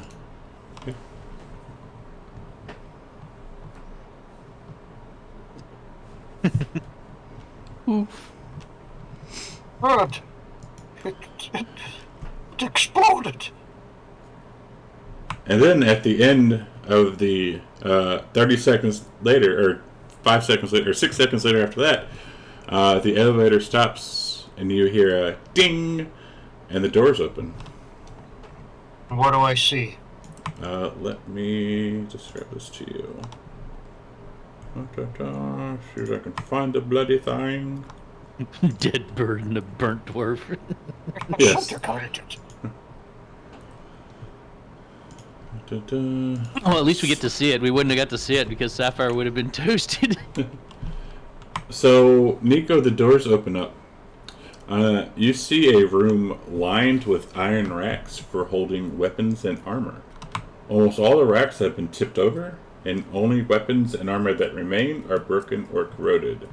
Bones and refuse lay in piles in the corners of the room.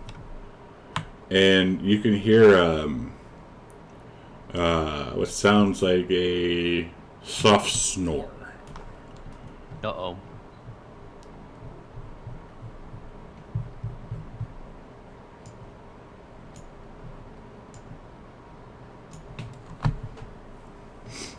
Whoa.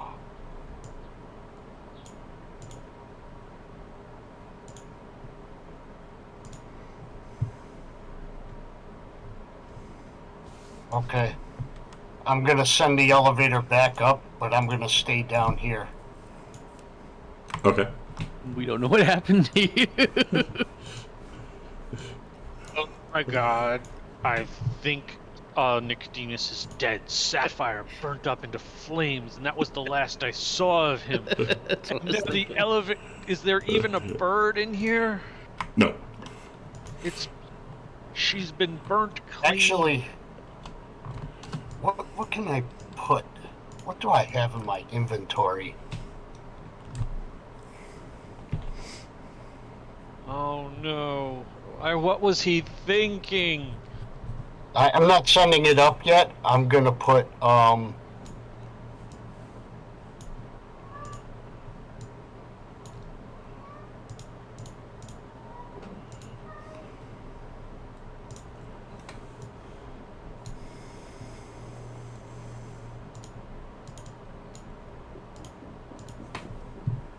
We don't even have a body. okay, I got some notes here. Not to mention the fact that 10 gold for his I'm head. gonna write in common, come on down, and on this note that I have, and put it on the floor, What about the and send it back up.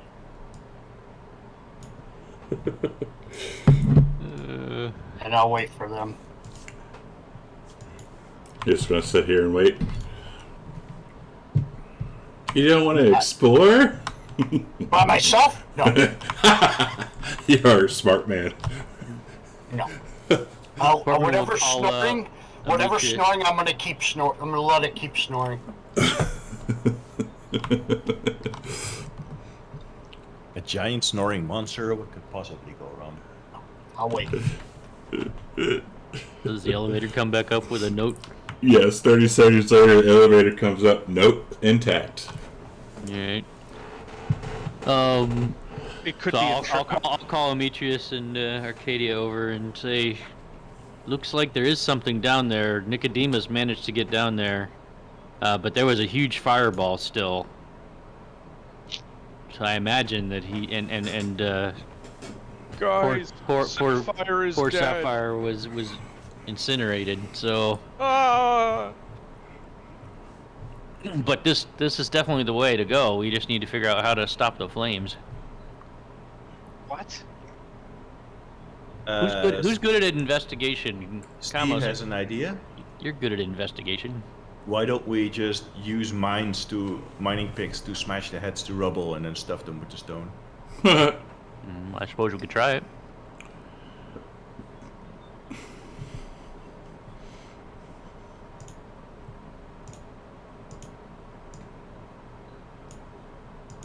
I looked at him, but I'm not very smart, so maybe somebody smarter can look at the controls.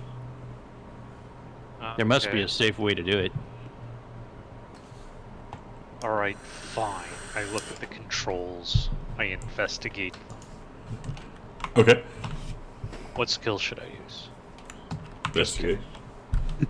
Alright, so investigating the controls, you see that there is a lever that goes up and that goes down. It's very rudimentary. There's nothing else in there? Nothing else in there. Other than the heads engraved onto the walls.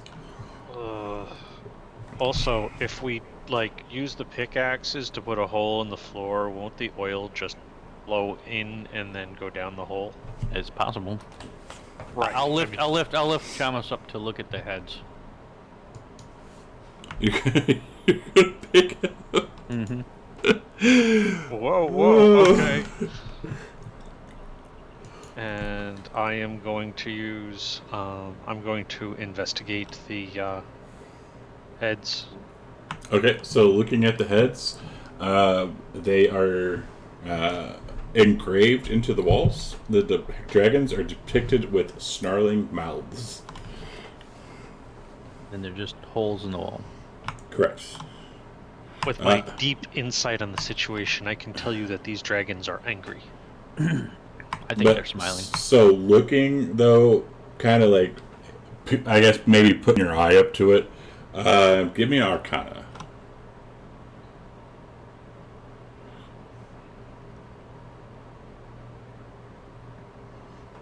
Alright, so you can tell that these are kind of, there's tubes that run up and that they are made out of bronze.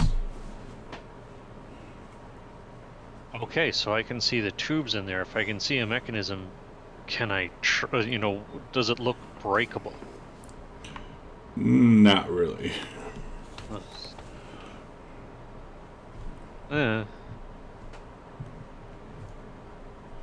All right. Well, it's like I can see the mechanism that is causing all these problems.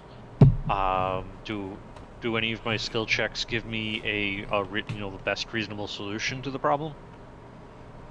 All you can discern is that there are tubes that leading from somewhere up into these dragon heads, and that's where the oil and the fire is probably coming from.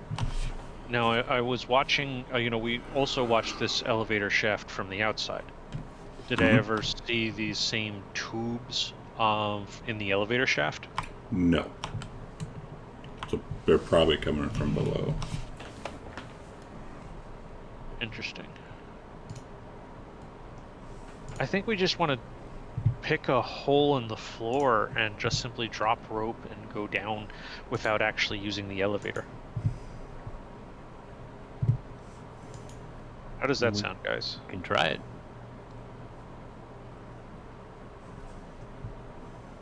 I'm not good with a pickaxe. Could somebody with a decent athletic skill That would be the possibly horse. handle? Demetrius, use your. You know that Demetrius is completely ignoring the rest of the party and is chatting away. I'll call him over. Demetrius, see if you can cut a hole in the floor. And he becomes super annoyed that you interrupt this conversation. Oh, what? What's this about cutting a hole in the floor? Do I look like a dwarf? Well, you do have that pickaxe, Watch this. and you are humming I have that a lot of tune that they pickaxes. always hum. I could try, but... Okay, I will try. Thank you. We have to save Nicodemus. I will push my torso into the elevator, and I begin hammering down on the floor with a pickaxe. Alright, give me athletics.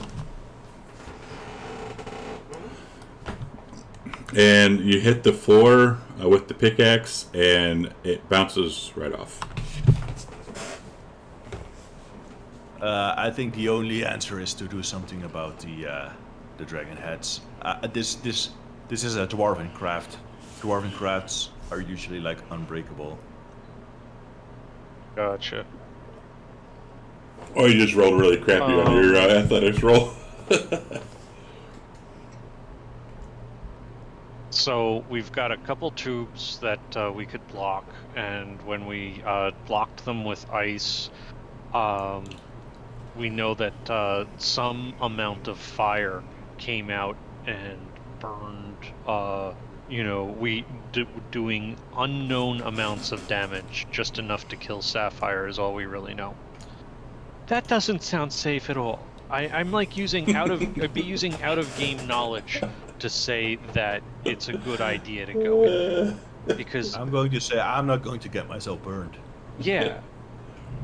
I need some. It's like we already tried to block this, and as far as we know, Nico's dead. And I'm not using out of game knowledge to say that this is a good idea. Why don't we just destroy the dragon heads? And They're not heads. They're just etched into the wall. They're just holes oh, okay. with bronze tubes inside them. That's all we know so And you far. did not find a different switch or anything? Well, we've looked, but I guess you could look. Are there any dwarven stuff around here that they can put in the pipes?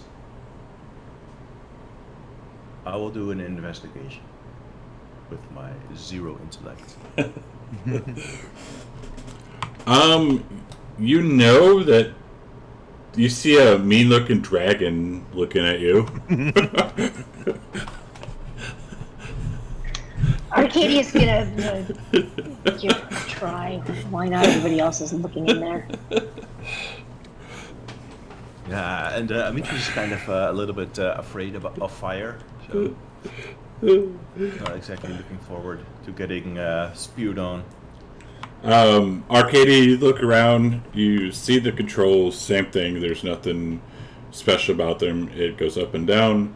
Dragon heads, they're etched into the walls. You look as best as you can see the metal tubes, but that's about it. Okay, how So about you haven't learned anything else new, sorry. new theory, or new plan to put on the table here? How about we push the button, nobody in the elevator, hold the doors open. How far down does the elevator go at that point? I looked down the shaft, but you didn't give me, number of feet it is to the to the destination. So you know that it goes, let's see, she got killed at round 4, so you know that it goes at least 75 feet down. I know that from Sapphire's point of view, but we already did a dry run where Corbin was holding open the door, Right. and we let the Right. elevator shaft go down. Right. So discerning that every 6 seconds it goes 20 feet down, and it stops after 30 seconds, it probably goes about 100 feet. What if we just lower a rope down? Yeah, that's what I'm thinking. It's like we let the elevator go down, and then just drop down a rope and try and hack through the thing's ceiling. Hopefully, it's in better condition, or maybe at least we can see the tubes that the fire and the oil pump out of, and maybe there's a different way to block the mechanism from that. There. Amitrius pulls the lever and says, "Let's do it." Wonder if we could jump on top of it as it's going down. Yeah, that's another good idea. So Amitrius pulled the lever and jumped out of the elevator. That's what you said. No, just the lever. He's not jumping down on the elevator. Oh, are you? No. Are you doing it while in the elevator? No, I would No. recommend we use the mage hand for that. Yeah. It's like That's how we did it happy before. to oblige, so you don't have to be in there when it happens. Oh yeah, of course. The lever was inside the elevator. Yeah, mage hand. Yes. So that's what I do. Is I pull the lever.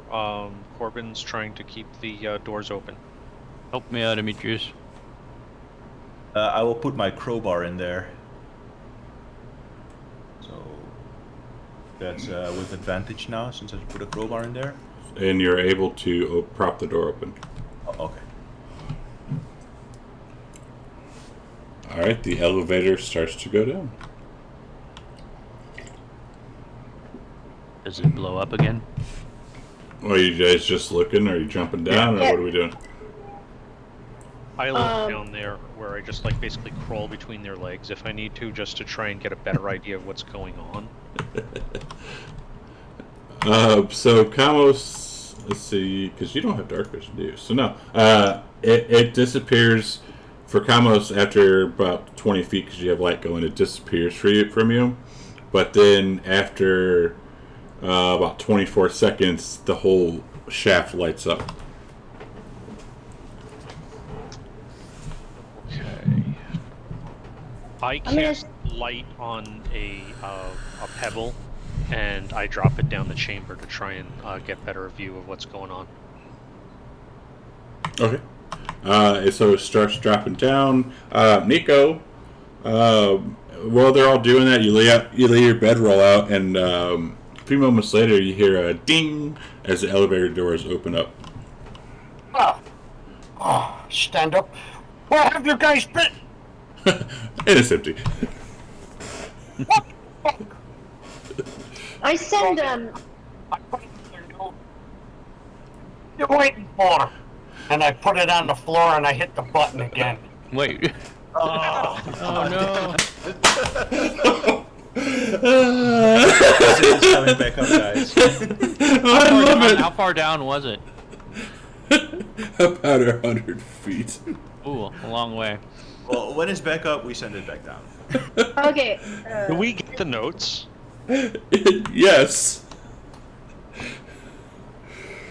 Arcadia's wondering if she can take a pelt and wet it down.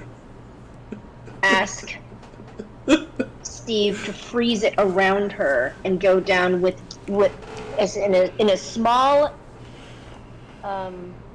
shape as possible, like crouching down with this pelt around her, a frozen pelt around her, and just like get as close to in like one corner away from those heads, like especially if they're on one side or something, like trying to get underneath them. And she wonders if that might work. She's willing to give that a try. Well, we're gonna have Steve to stop is the more oil. than happy to assist. All right, so Steve freezes a pelt. You wrap it around yourself. Yeah, I'm gonna get all the water. I'm gonna go out, get it under the waterfall, get the fur really, really, wet, and then have him freeze it around. I'm gonna get into a little ball in the elevator and have him freeze it around me. Okay.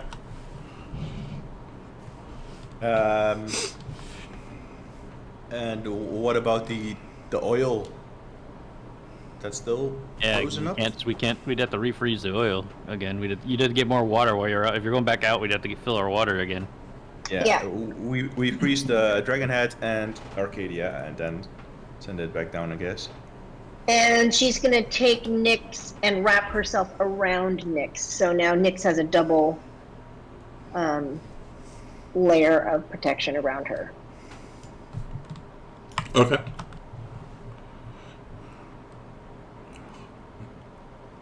So, going down, let me do something really quick.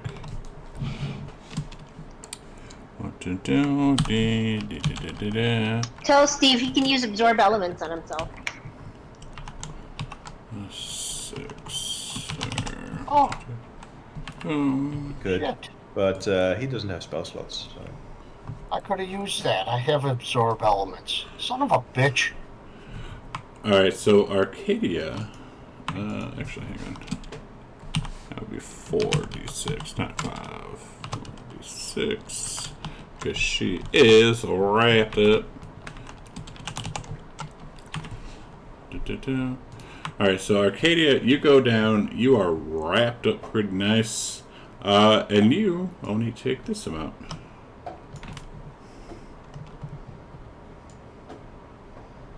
You only take this amount more than Nico.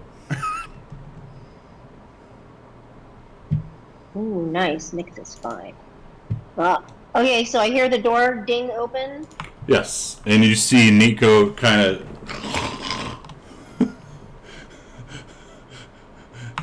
I guess Nico's taking a nap, and you also hear some light, loud snoring coming from around the corner.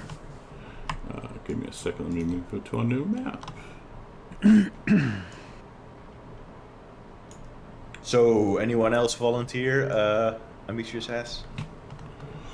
Keep getting burned going down there. There's got to be a way to do this. Maybe there's like a password or something. Well, There's no I writing imagine anywhere. there's like a switch or something. Or... Well, there's no that- switches, unless it's hidden, and we just didn't find it. Would you make a trap that you can turn off yourself? Well, that's what I'm saying, is there's got to be a way. This is the way. I will show you the way. I don't know if you guys remember that part. Show me the way. Maybe we could go ask the troglodyte guy again. No. I'm going to pry open the door with the crowbar and send the elevator back down. And then we're going with the original plan of climbing down on top of the... Well, it's Uh, 100 feet. We don't have enough rope for that. And it's currently down on the ground anyways, unless you're sending it back up. I assume that Arcadia knows that we don't want to back up. I So don't- is Nico asleep or? I don't know, Nico, are you sleeping? I guess so. Alright, so she He's, sends, she doesn't have anything to write with, so she just sends it back up and figures out, they'll figure it out that it's empty. I wait for it to come back up. Yeah, And when it then I- opens And up she would- again, I'm like, oh my god, she's dead too! No, I would send the, how badly is the pelt burnt? it's singed.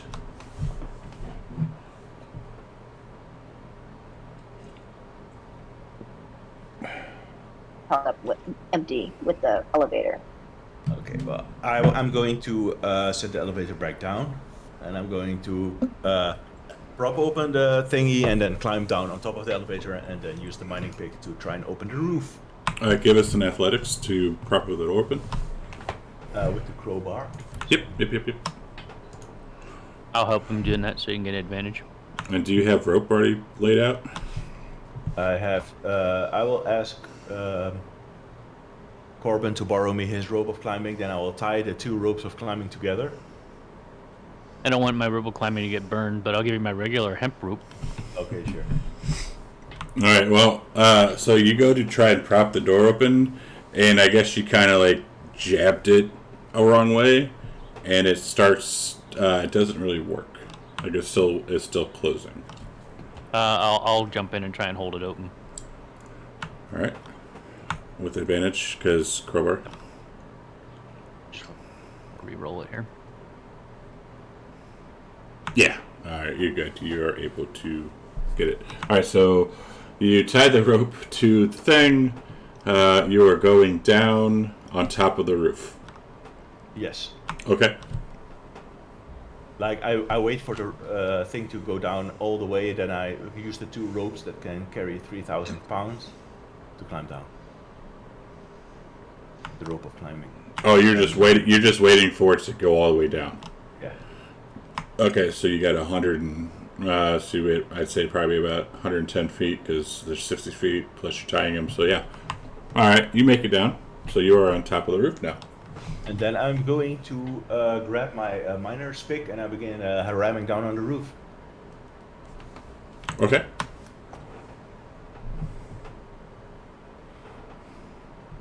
keep doing that and doing that. Do I roll athletics? Yes. Okay. You hit it and it bounces off. Like, is there a scratch? There is not. And you think you hit it probably as hard as you could.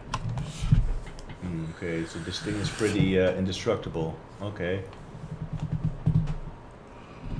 You hear Arcadia saying, quiet. Just like, because there's something sleeping around the corner. She hears snoring around the corner. She's like looking to me. Oh, she's like, oh God.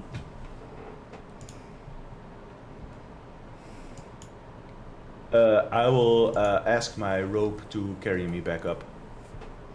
Okay. And you are back up top. That plan's not gonna work. I want to go. Welcome to ask the Dwarven king Made if there's Items. Anything about this room?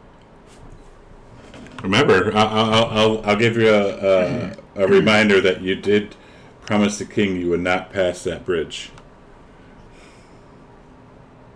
We can stop don't at the bridge recall and us ask him saying to that come at talk all. to us. Oh, We he's just All he said was he would not pass the bridge unless we didn't say that we wouldn't pass the bridge. He said he would not go past the bridge okay. If you wanted, unless you want to retcon something. no, that's cool. Give me a moment then, because I gotta bring the king back and all the other stuff. I just want to go down to where the bridge is and yell down to the troglodytes. Okay. in the meantime, I want to try something else. Let's do Amitrius first, because it'll take a Corbin a moment to get there. I will go in here, and I will take Steve's shield, and we will push it against the hole. You want Know to what I take you want to take Steve's metal shield and press against the hole. Yes. His metal shield against the hole. Okay. It's probably going to heat up. A little bit. If it's just like one blast of fire. And we're going to use shape water to freeze the shield. And we're going to put our shoulder against the shield and keep it there and freeze it against the wall. And then we're going to go down. All right. So you're gonna put Steve's shield, like I'm guessing, kind of like right there. Yeah, like a. I mean, it's not 5 feet wide, but yeah. That stuff that you put on a trash bin. I don't know the English word for that. What, like a trash can lid? Yeah, trash can lid. We put it on the hole. We freeze it, and we put our shoulders against it. All right. Which one? Because you don't. It's only gonna be big enough for one hole. It's How not many a holes are there? 2. I will ask, does anyone else have a shield? Amos, do you have a shield? No, I don't. He's a wizard. Let's see. How would a wizard have a Shield. shield? Nico has a shield. God damn. Nico has a wooden one, so it would burn. And he's down there. Okay, I have an idea. I am going to... Steve is going to take off his mithril breastplate. And we're going to put that against the other hole. Would Steve And freeze it. willingly do that, though? I mean, it's mithril. It's not gonna melt from a single fire blast. It's a magic item. Corbin, you want to tell him what happened last night with a sentient magical weapon? A sentient legendary weapon? Yes, a legendary weapon was lost last night. I mean, Nico got blasted by this fire and all his armor and shit didn't melt off. How do you know? You don't see Nico. We think he might be dead. Well, Exactly. Regarding the logic, I would say that I at least think that it's not gonna melt. It might, but we don't know that. And the metal shield is not magical, is it? Or is it? No, it's not. Okay. But it's frozen. I don't care about all that. Okay, so you start going down, and all said and told, you take this amount. You're still going to take some damage. Oh, sorry, Nico. Oh, you still had me selected. Oops. Now we're in trouble though, because now Steve's down there. Now Steve and Arminius is down here.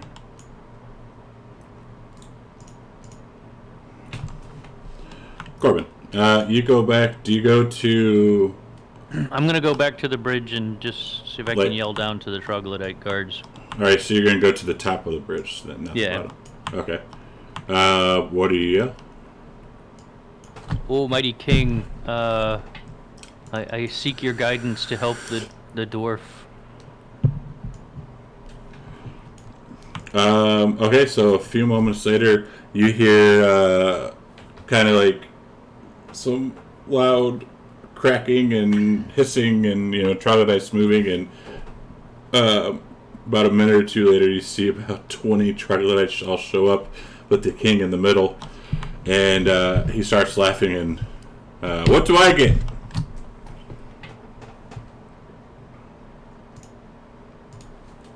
I need help for the dwarf who is a friend who lays with your most beautiful woman. He's trapped in like a mechanism that burns things. Okay, and? Do you know any about this? Of course.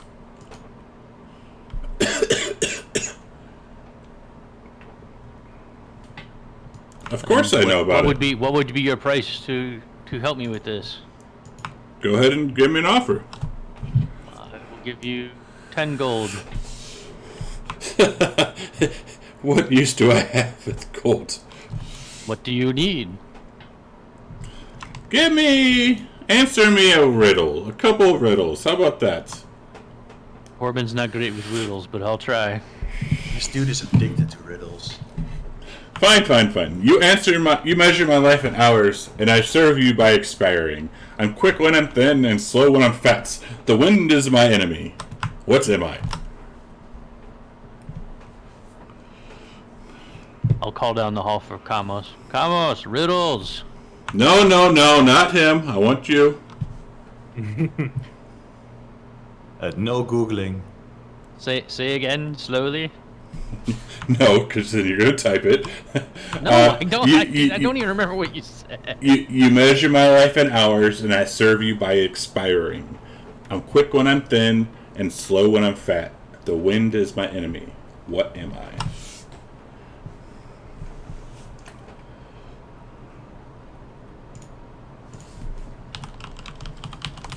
I have no idea.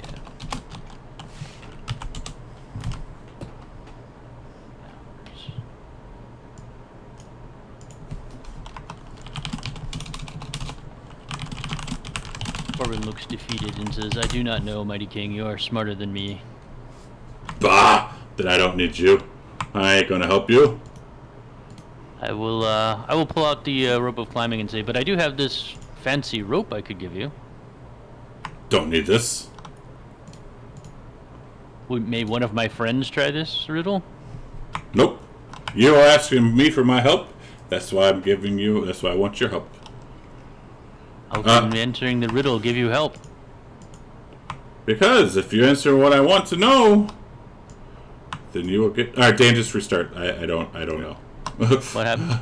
He's having issues with something. Yeah, give me my answer. I give you your answer.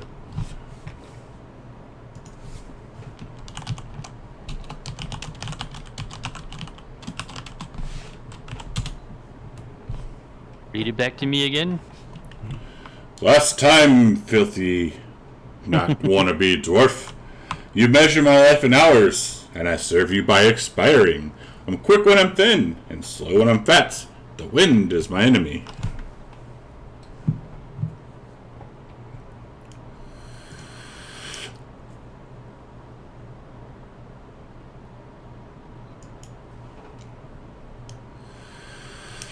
Low and fat, quick when thin.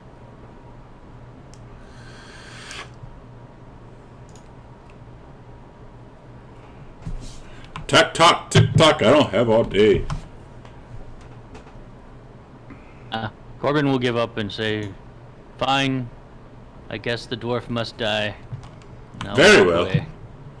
When he dies, we will go and retrieve him and eat him. I will go back and tell Chamos the riddle. Say, I could not do it.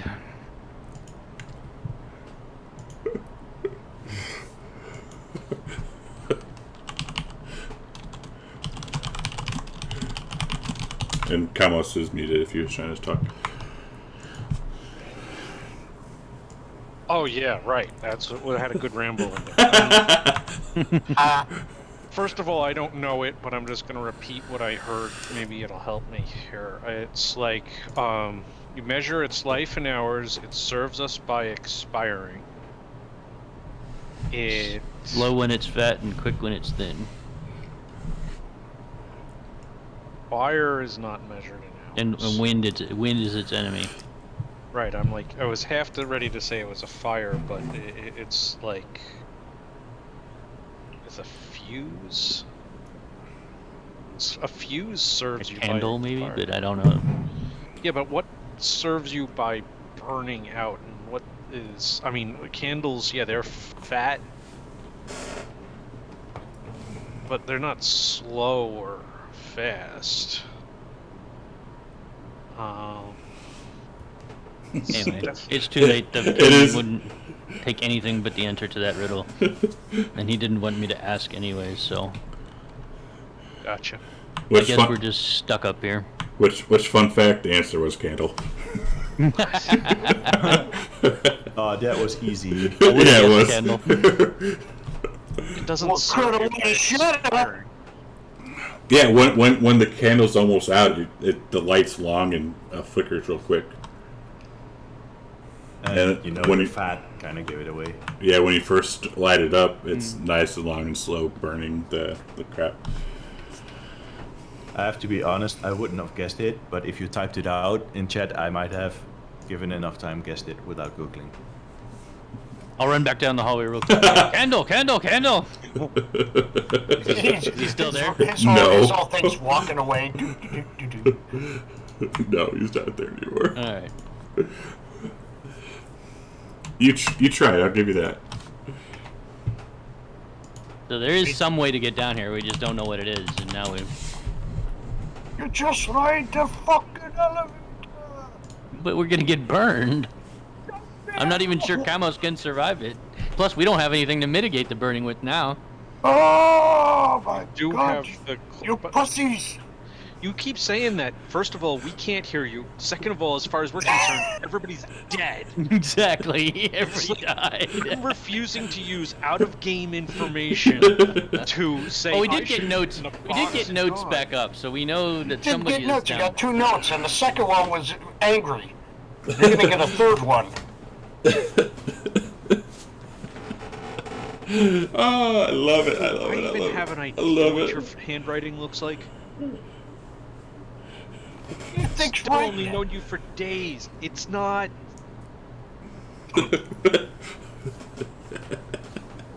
Oh, these guys crack GM, me up. seriously, is this it?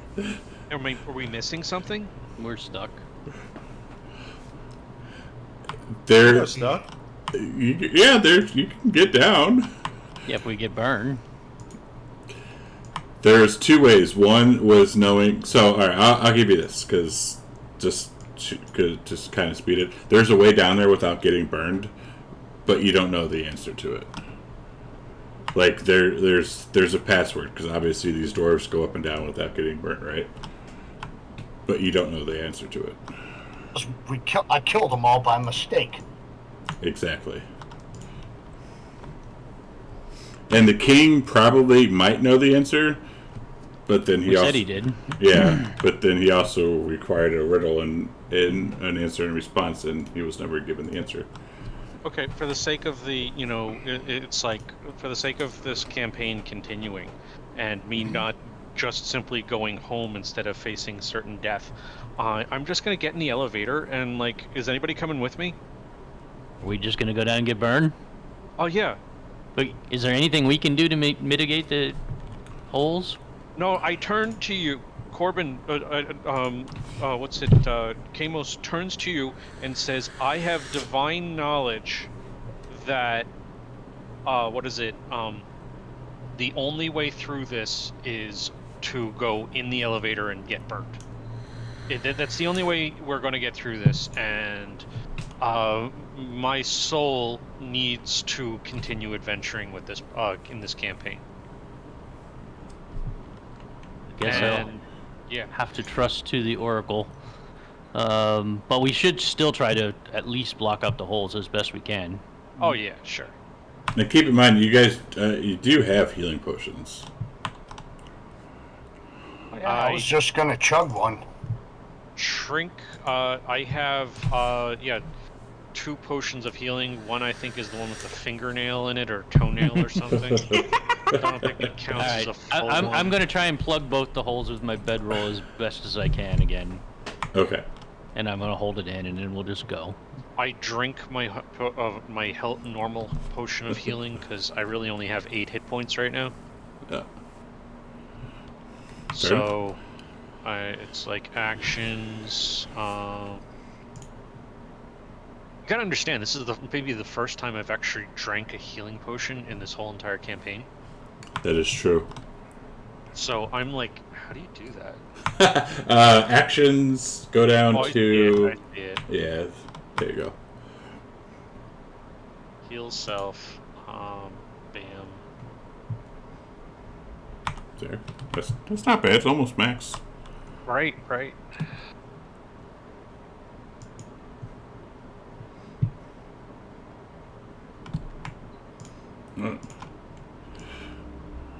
Alright, so we are going down, yes? Yep, we're trying to block it as best as we can. Alright. Whatever. So let me look, just to look at something with you guys.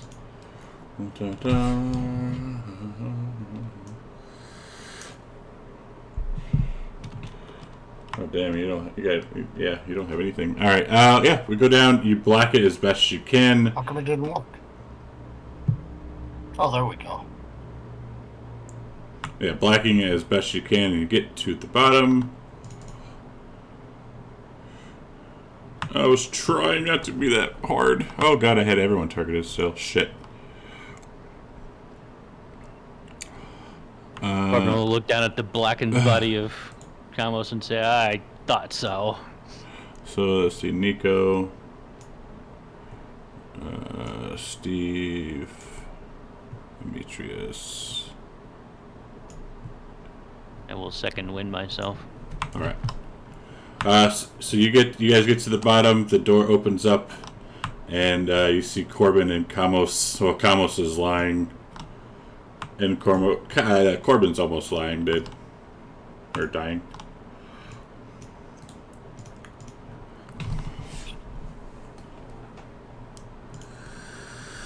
Somebody, I will pick up the potion that Kamos had and feed it to him. All right. Toenails. Yeah, give him the toenail one. Yep, definitely giving him the toenail one. Or it's right down his gullet.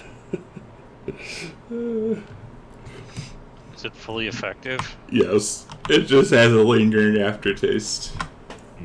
Okay, so I come to and go, I don't know, I might rather have been dead than that potion. But thank you. All the same. Yeah, thank you. Yeah. This. I look around on the wall. Is there a password written on the wall down here? There's not. So do I, like, do the healing potion myself? After all, it was in my inventory. Yeah, we got you. There you go. Horse and their fucking traps. 9. Always the same.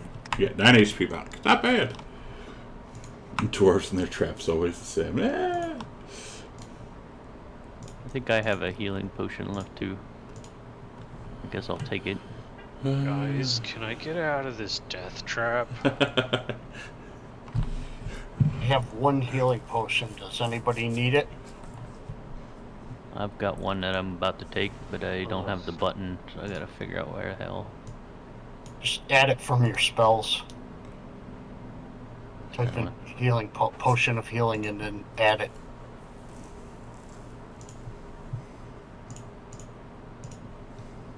I will say, Arcadia, you are the best at stealth from us. Do you want to scout ahead? She says, okay. Where do I hear this snoring? From the south. Yeah, that way. All right, so a couple things right quick. To your north, you see what looks like a workshop, and a couple like racks have been tipped over, some broken weapons and armor. And then to your south, the room here is kind of dominated by a large circular vat of molten lava in the center. And you can kind of make out something swimming beneath the bubbling magma. And an ornate bronze sphere stands close to the lava pool. The sphere is supported by 4 legs and has a spout that faces toward the lava. Okay, I step back around and describe this to the party. Okay. Keep going, I guess. Yeah. Okay, so I'm going to. And where am I detecting that snoring? Is it behind this lava pit? Yes.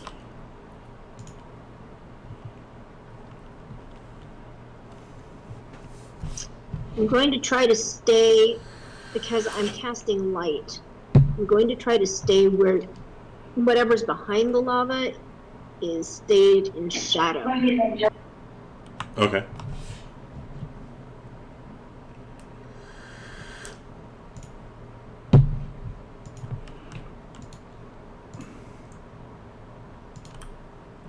Stand by.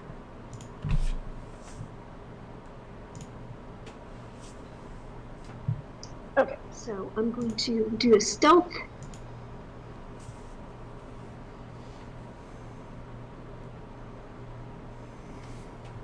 Okay.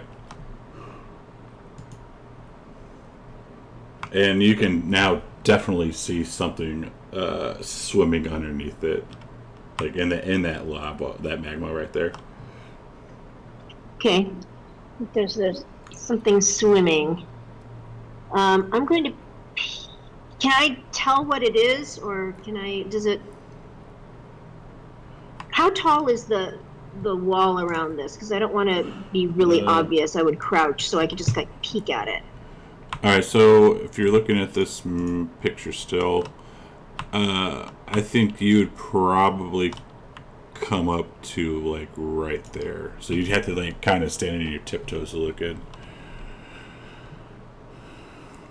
Okay, well, I am going to not try. I want to see what's snoring first. Okay. And just tell me when I see it. Right there. Okay, what do I see? 2 more doggos with 2 heads. And they're sleeping? Yes. Do they look hungry? Do they look emaciated? They do not. Okay. I'm going to sneak back and tell the party what I saw. And while I'm there, do I notice any other exits from this room that I can see? You can see something going down that way. Okay. And what is this? That is the sphere. It is supported by 4 legs and has a spout that faces towards the lava. Okay, so that's the sphere you're talking about. Correct. Okay. Mrs. And so there's no other, and there's no this. Do I notice anything going this way? Going what way? You do not. Okay, so that looks like a whatever alcove maybe. So the only exit I see is going this way. Correct. Okay, I will go back up to the party and tell them about the 2 dogs that don't look like they might not be easily. We can try using food, but they're not hungry. They don't look emaciated. And then I say there's something swimming in the lava. I'll say when are things ever easy for us? And she says I've been bitten twice by one of those things, and it tries to there's something in its saliva Okay, that let's tries to get into your investigate this veins. workshop and then go with Arcadia. And there's nothing to the west. If I go over here, do I notice anything here? You do not. I'm gonna do an investigation, please, just to see if I can notice any doors or. You do not notice any doors. Demetrius, give me a perception instead.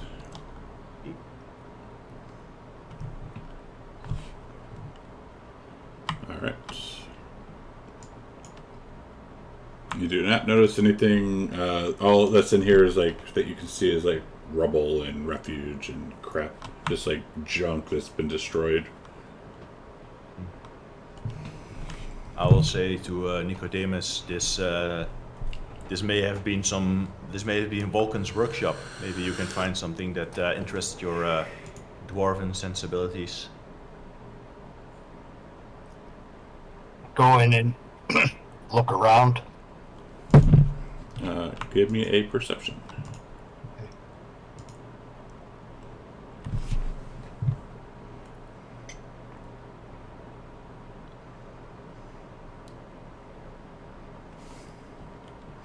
Nope.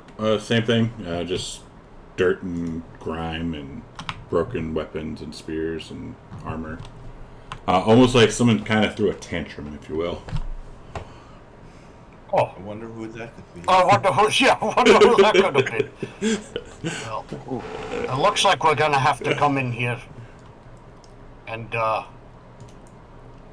do something about this forge.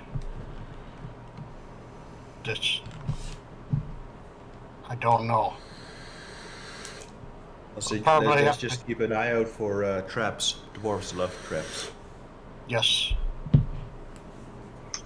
Do we want to try to lure the dogs with food or just Yes. attack? Should I go wake them? I am a dwarf. Maybe they recognize me. Oh, I have a potion of animal friendship. Maybe now's a great time to use it. And if you already wanted to go in there and charm them with your skills, maybe here, I just give you the potion. I'll put it in the... Oh, that's a good idea. I will stand around this corner and stay out of sight. Arcadia says she tried to speak with animals, but for some reason they didn't understand her. She's going to let you know that. But he can speak Dwarvish. Oh, and they speak Dwarvish. Um, I'm looking for a potion. At least the ones upstairs did.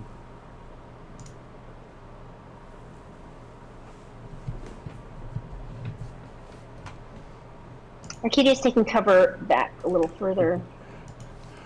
Arcadia, coming in here, give me a perception, please.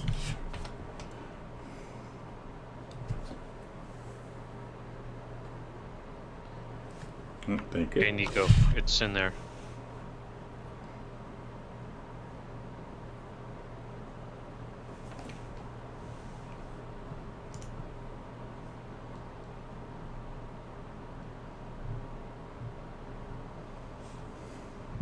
It's a lot of sounds. Some of them didn't sound very friendly. that's the animal, talk to animal things. Nico's gonna drink the potion of animal friendship. Okay. So, he's gonna walk into the room. All right. And as you get to right there, Okay. since you can't see over because you're so short, you see popping out from the that circular thing in the middle is a creature who looks like this. Oh, that's so cool! Yeah, that's cool, but looks really deadly. So, And she says, "Hello." hello! Who are you? I am the Forge Keeper, of course. Do you know the password for the elevator? Of course, it's Dragon, and she says it in Dwarvish. Oh, it figures. What's your name? They just call me the Forge Keeper. I'm Nico.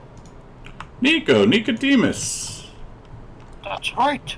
Ah, what are you here to do? I'm assuming you wish to get the forgery started. Yes, Vulcan asked us to get it started. Ah, Vulcan, I miss him. He's gonna be coming here again as soon as we can get the flame lit. Really? Well, I can help you with that, as I'm the one who powers this furnace, of course. But, you see that sphere over there? It's kind of keeping me trapped in here.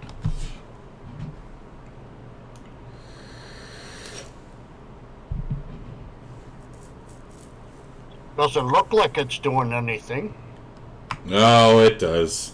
If I try to leave, then it goes off. What language are they speaking? Yeah, I was just gonna ask. Dwarvish right now. Okay, then, yeah, I don't know anything. Yes. Well, what should I do then? I don't know. I've never been here. Well, if you were to smash that sphere, it would free me. But keep in mind that the Cerberus down there would come up.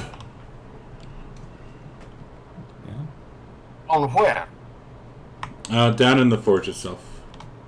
Oh.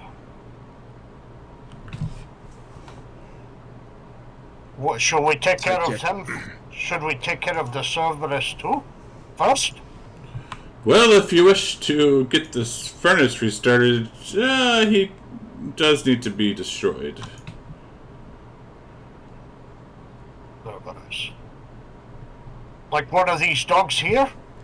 Oh no, much bigger. These are just little death dogs. The Cerberus, they have 3 heads, and they like to breathe fire, and very, very dangerous creatures.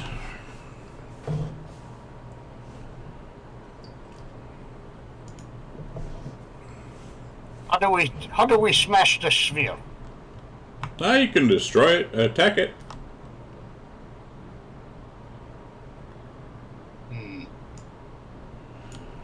And young dwarf, he's you can ask your friends to come in. I don't bite. I can sense them all. Okay. Does she say that in common? No. I repeat everything in common. Come on in, it's safe. This big salamander thing here will do nothing. Now, what about the doggies in the room? Whatever happened to them? They're still fine. They're sleeping. Oh, I'm there. going to try and insight if we can trust this thing. Okay. What is giving you an idea not to trust it, as you've only heard her speak in Dwarvish? Can I get an insight to see if it's okay to... I mean, if I trust her? Sure. Well, yeah, I guess, picking up subtle cues that it might be evil in her body language and such. You do not, Amitrus, you do not get the sense that she's evil. Nico, you know that you can trust her, that she is telling you the truth. Okay. Corbin will say, can, if we're going to fight this mythical beast, is it possible we could sleep here for a while? I mean, if and when it wakes up, he's in the other room. Might not be the smartest idea, but Well, how often does it come in here? often enough. Let's smash the sphere. Okay. So Guess we could go I upstairs. get on one side. Amitrix, get on the other side. Why Yeah. don't we just take the if we know the password to the elevator, we could take it up there and then come back here tomorrow morning fresh. And Nico, as you are now walking, you can see a large 3-headed dog laying right there sleeping. Wait, 3 or 2? I'm not afraid of that. 3-headed dog. Ah, I'm your pup. Steve will agree with Camus's idea, but Amitrius will agree with Nico's idea. It's a shame you're not controlling 3 characters. Nico's gonna he's gonna lash out with his how tall is this thing? Can I reach it? Because I'm kind of short. Yeah, you could reach it. Okay, so I give it a whack with my scimitar. All right, just roll that in the chat. I'll give it a whack with my mining pick. All right, also roll that in the chat. Nico, roll damage. Oh, sorry. He's gonna kind of try and hide in the corner. All right, so that'd be 8. Yeah, Arcadia's not that healthy. She's gonna have her crossbow loaded, and she's staying a far distance away. Nice damage. 6, and 7. Hang on a second. All right, so you can see this sphere start to crack. I'll whack at it. Lines up and Roll some damage. oh, full damage, baby. 7. Roll damage.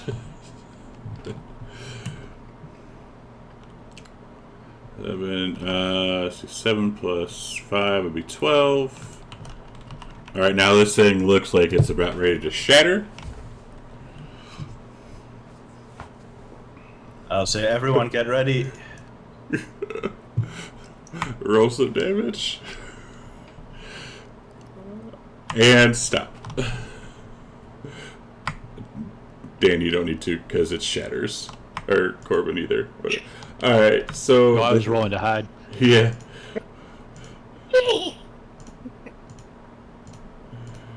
So, shattering the sphere releases a massive wave of cold. As she says, "Oh shit."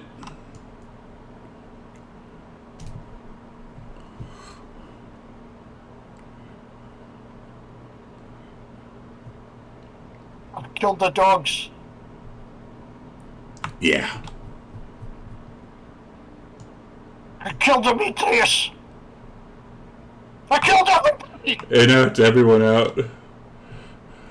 Jesus Christ. Well, pretty much everyone who was in here.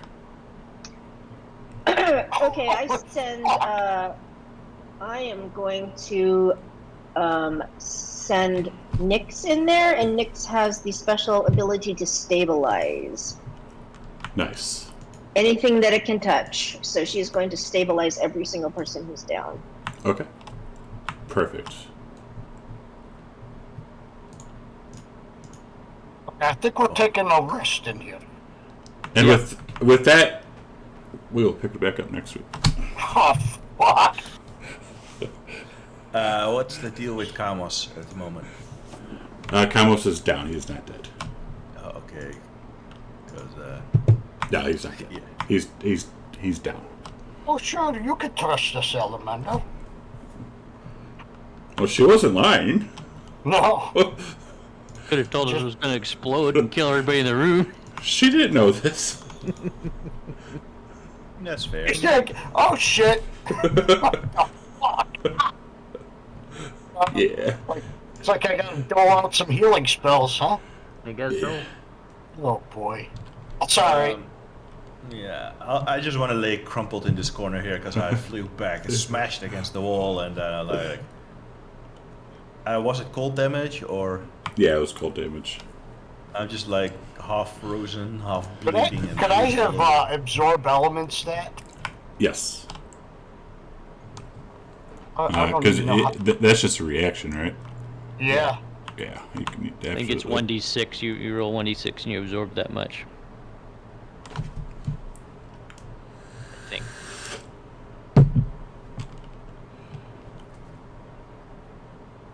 Now what do I do? Just roll a d6? Yeah. And then we'll get back I don't think that's the absorb element spell. That's absorb cold, right? Oh, it's absorb cold. Let me Because that was cold damage. Yeah. Oh, so your next hit deals +6 cold damage. Yeah. Okay. And you don't take that amount of damage either, do you? You half the damage taken. So. Okay. Yeah. So you only take, so you get 3 HP back. No, you half the damage taken from The full thing? Really? Damn. Yeah.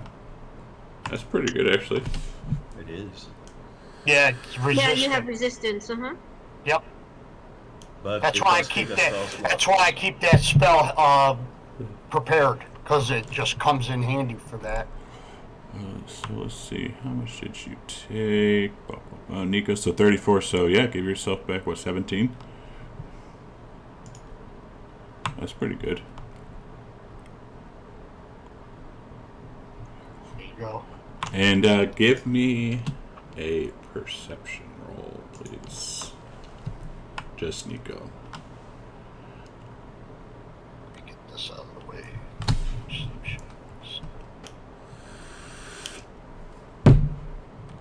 Alright, so you hear some whining from the dog in front of you.